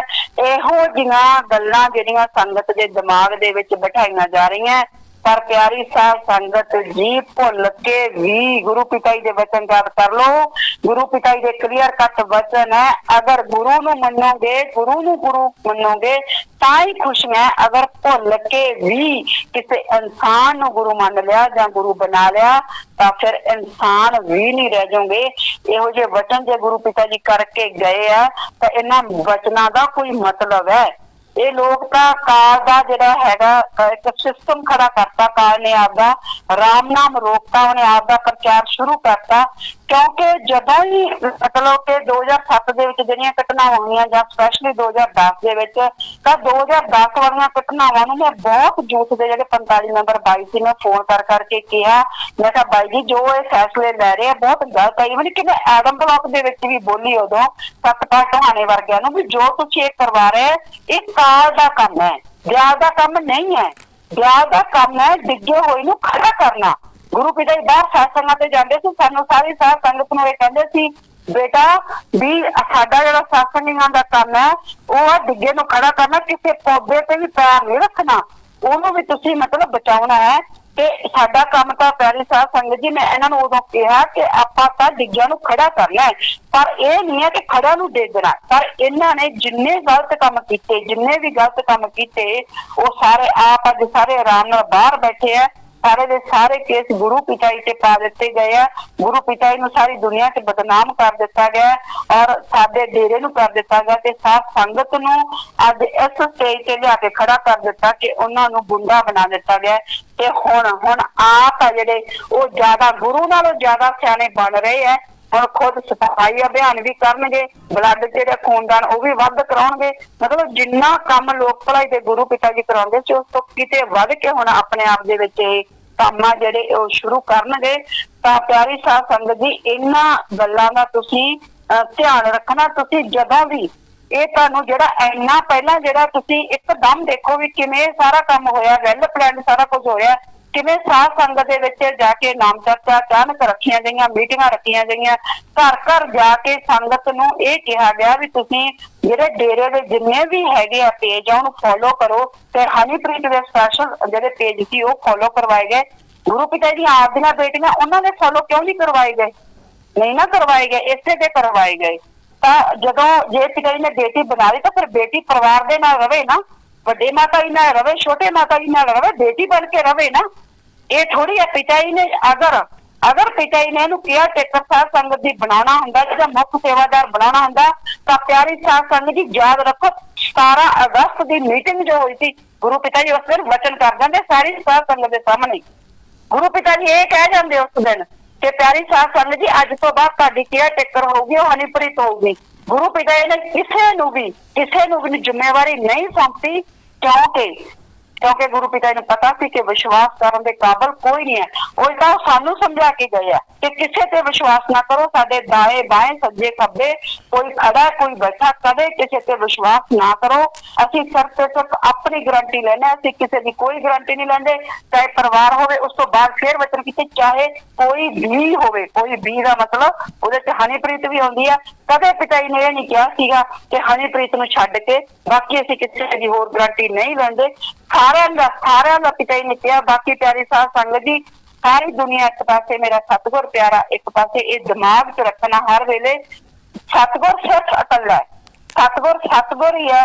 ਤੇ ਦੂਜੀ ਪਾਸੇ ਦੁਨੀਆ ਉਹਦੇ ਵਿੱਚ ਸਾਰੇ ਹੀ ਆਉਣਗੇ, ਚਾਹੇ ਉਹ ਹਨੀਪ੍ਰੀਤ ਹੈ, ਚਾਹੇ ਉਹ ABC ਕੋਈ ਵੀ ਐਡਮ ਹੈ, ਮੈਨੇਜਮੈਂਟ ਹੈ, ਚਾਹੇ 45 ਹੈ, ਕੁਝ ਵੀ ਹੈ, ਸਾਰੀ ਦੁਨੀਆ ਉੱਧਰ ਆਊਗੀ। ਸਤਿਗੁਰ ਬਿਲਕੁਲ ਇਕੱਲਾ।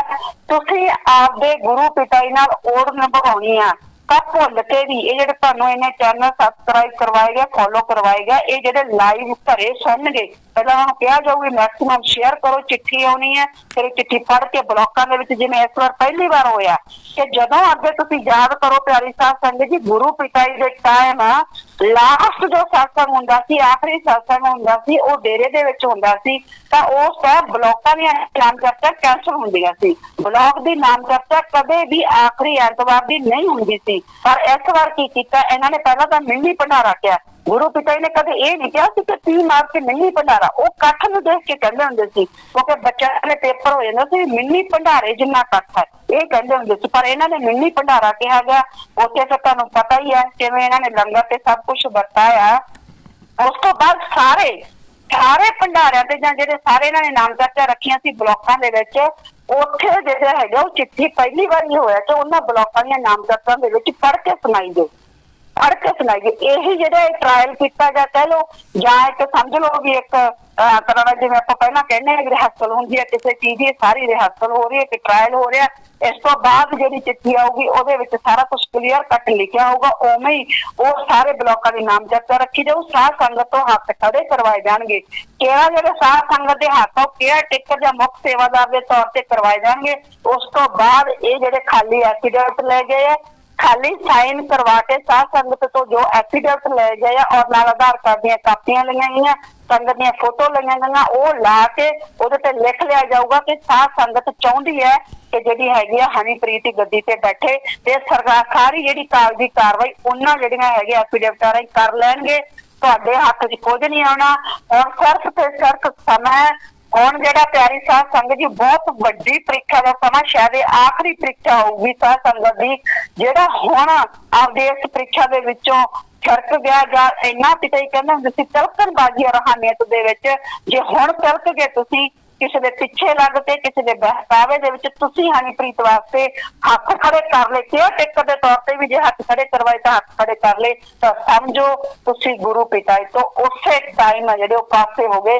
तुसीं एक बंदे नूं गुरु मान लिया, तुसीं काल महाकाल नूं अपना गुरु मान लिया, तुसीं दयाल नूं छड्ड के काल नूं अपना लिया। ते फिर पिता जी दे वचन सी वी धुरी नाल लगे रहणगे। जदों कलयुग खत्म होऊगा तां दो पुड़ां दे विच लोकां नूं पीसूगा, जिहड़ा धुरे नाल लग के रहणगे सिर्फ ओही बचणगे। तां प्यारी साध संगत जी धुरे नाल सिर्फ ओ लगणगे जिहड़े सिर्फ ते सिर्फ गुरु पिता जी नूं गुरु मन्नणगे, जिहड़े हनीप्रीत नूं गुरु मन्नणगे। प्यारी साध संगत जी दा मतलब धुरी तो दूर हो गए, ओ किल्ली तो दूर हो गए, वो दो पिड़ां दे विच जिहड़े दो पुड़ां दे विच पिछे जाणगे ते उन्हां दा आटा जरूर बनूगा ही बनूगा। उन कोई गुरु फिर बचा नहीं सकूगा। इहने तां नरकां च जाना ही जाना। प्यारी साध संगत जी इस संगत नूं भी है जिहड़ी नरकां दे विच लैके जाऊगी। तां जिहड़े तुसीं वहम पाले होए आ ये सारे वहम आ जिहड़े ये कढ दो। जिहड़ा कहंदे हुंदे इतिहास आ जिहड़ा अपने आप नूं दोहराउंदा है, हुण भी इतिहास आ जिहड़ा ओह दोहरा रिहा है। महाराजा रणजीत सिंह दे टाइम जे आपां गुरु साहिबानां दी गल ना करिए, जे ओह आपां इतिहास दी गल करिए तां महाराजा दे टाइम भी होया, गुरु साहिबानां नाल तां होया ही होया। उन्हां दे नाल तां उन्हां दे सके भरावां ने जिहड़ा हैगा कीता, उन्हां ने जिहड़ा हैगा उन्हां नूं सजावां करवाईयां। तां महाराजा रणजीत सिंह दे टाइम भी इवें होया। अंग्रेजा ने पहला दलीप सिंह नूं लाहौर का महाराजा बनाता, रानी जिंदा नूं उहदा सरपरस्त बनाता। जिहड़ा इस परिवार का सब तो ज्यादा करीबी सी, जिहड़ा करीबी बंदा सी, जिवें हुण हनीप्रीत है, उहनूं प्रधानमंत्री बना दिता गया। ते बाद दे विच लाल सिंह सी जिहड़ा ओही लाल सिंह बाद दे विच अंग्रेजां दे नाल मिलिया। हनी उहनूं दूसरी नूं महारानी जिंदा नूं उहने कैद करवाया ते जिहड़ा राजा सी महाराजा सी दलीप सिंह उहनूं भी गद्दी तो लहाया। ते सारा का सारा काम दो गदार सी उस टाइम, एक सेनापति सी तेजा सिंह ते दूजा लाल सिंह जिहड़ा सब तो वध वफादार पहला मन्ने जांदे सी महाराजा रणजीत सिंह दे, उन्हां ने ही यह काम कीता। ते हुण जिहड़ी हनीप्रीत भी उवें ही कर रही है। सब तो वध जिहड़ी गद्दारी कीती ओह जे कोई सब तो वध गद्दारियां दे विच नाम आऊगा तां दान सिंह दा ते चरणजीत जिहड़ा चाचा कहा जाता ओहदा आऊगा, जिहड़ा अज गुरु परिवार नूं छड्ड के ते सतगुर नूं छड्ड के जिस गुरु मां ने उन्हां नूं आपदे उन्हां दे मूंह दे विच गुरपुरा पाउणा, मतलब कि जदों अद्धी छुट्टी हुंदी सी स्कूल ते दान सिंह ते चरणजीत चाचे वर्गे गुरु पिता दे नाल रोटी खाण घरे जांदे सी, आपदे घरों कदे रोटी नहीं लाए सी।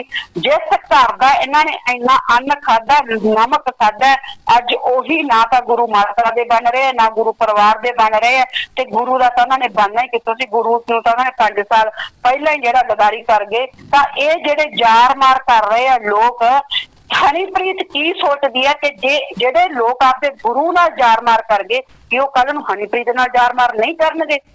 प्यारी साध संगत जी याद रखियो, अज ये हनीप्रीत नूं गद्दी ते बिठा रहे हैं, कल नूं यही लोग, क्योंकि इन्हां ने तां जिहड़े काम कीते होए है ते इन्हां नूं आदतां पईयां होईयां। कहंदे जदों शेर दे मूंह नूं खून लग जांदा ना, ओह पर रह नहीं सकदा शिकार करन तो।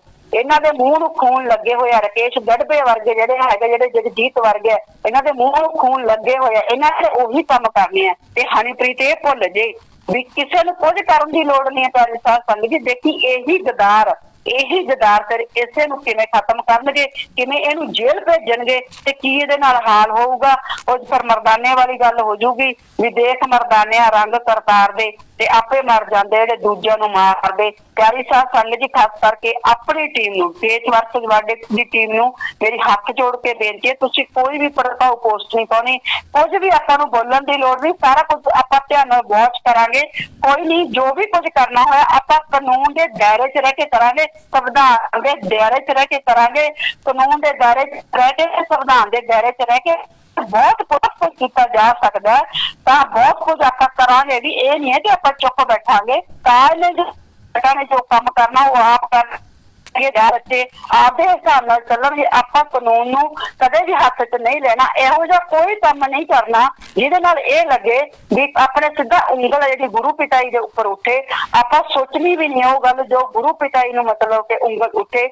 ਤਾਂ ਆਪਣੇ ਆਪ ਜਲਦੀ ਤੁਸੀਂ ਦੇਖੋਗੇ ਹਾਲ ਕੀ ਹੁੰਦਾ। ਜਿਵੇਂ ਅੱਜ ਹੀ ਬਹੁਤ ਦੱਸ ਰਹੇ ਤੇ ਮੇਰੇ ਕੋਲੇ ਵੀ ਮਤਲਬ ਕਿ ਕਈਆਂ ਨੇ ਦੱਸਿਆ ਡੇਰੇ ਦੇ ਅੰਦਰੋਂ ਵੀ ਡੇਰੇ ਦੇ ਅੰਦਰ ਹੀ 2 ਵੱਡੇ ਧੜੇ ਬਣ ਗਏ ਆ, ਕਿਉਂਕਿ ਦੂਜਾ ਧੜਾ ਕਦੇ ਵੀ ਨਹੀਂ ਇਹ ਚਾਹੂਗਾ ਕਿ ਜਿਹੜੀ ਮਹਾਰਾਣੀ ਇਹੀ ਕੱਲੀ ਬਣ ਜੇ। ਤਾਂ ਗੱਦੀਆਂ ਦੇ ਪਿੱਛੇ ਚਾਹੇ ਉਹ ਰਾਜਿਆਂ ਦੀਆਂ ਗੱਦੀਆਂ ਰਹੀਆਂ, ਚਾਹੇ ਗੁਰੂਆਂ ਦੀਆਂ ਗੱਦੀਆਂ ਰਹੀਆਂ, ਬਹੁਤ ਕੁਛ ਆਪਸ ਵਿੱਚ ਵੀ ਹੁੰਦਾ ਰਿਹਾ। ਤੁਸੀਂ ਇਹਨਾਂ ਗੱਲਾਂ ਵੱਲ ਧਿਆਨ ਨਹੀਂ ਦੇਣਾ। ਇਹ ਜੋ ਕੁਝ ਕਰਦੇ ਕਰਨ ਦਿਓ ਇਹਨਾਂ ਨੂੰ। ਪਰ ਸਤਿਗੁਰ ਦਾ ਪਿਤਾ ਜੀ ਦੇ ਬਚਨ ਹੈ, ਕਾਲ ਮਹਾਕਾਲ ਆਪਣਾ ਜੋ ਦਾਅ ਪੇਚ ਚੱਲਦਾ ਹੈ ਤਾਂ ਸਤਿਗੁਰ ਦਾ ਦਾਅ ਪੇਚ ਅਰਬੋਂ ਗੁਣਾ ਅੱਗੇ ਹੁੰਦਾ। ਤਾਂ ਪਿਆਰੀ ਸਾਧ ਸੰਗਤ ਜੀ, ਇਸ ਵੇਲੇ ਸਤਿਗੁਰ ਆਪਣੇ ਬੱਚਿਆਂ 'ਚ ਬੈਠ ਕੇ ਕੰਮ ਕਰ ਰਿਹਾ ਤਾਂ ਅਰਬੋਂ ਗੁਣਾ ਗੁਰੂ ਪਿਤਾ ਜੀ ਆਪਾਂ ਨੂੰ ਅਰਬੋਂ ਗੁਣਾ ਅੱਗੇ ਰੱਖਣਗੇ। ਕੋਈ ਫਿਕਰ ਕਰਨ ਦੀ ਲੋੜ ਨਹੀਂ, ਕੋਈ ਟੈਨਸ਼ਨ ਲੈਣ ਦੀ ਲੋੜ ਨਹੀਂ ਹੈ।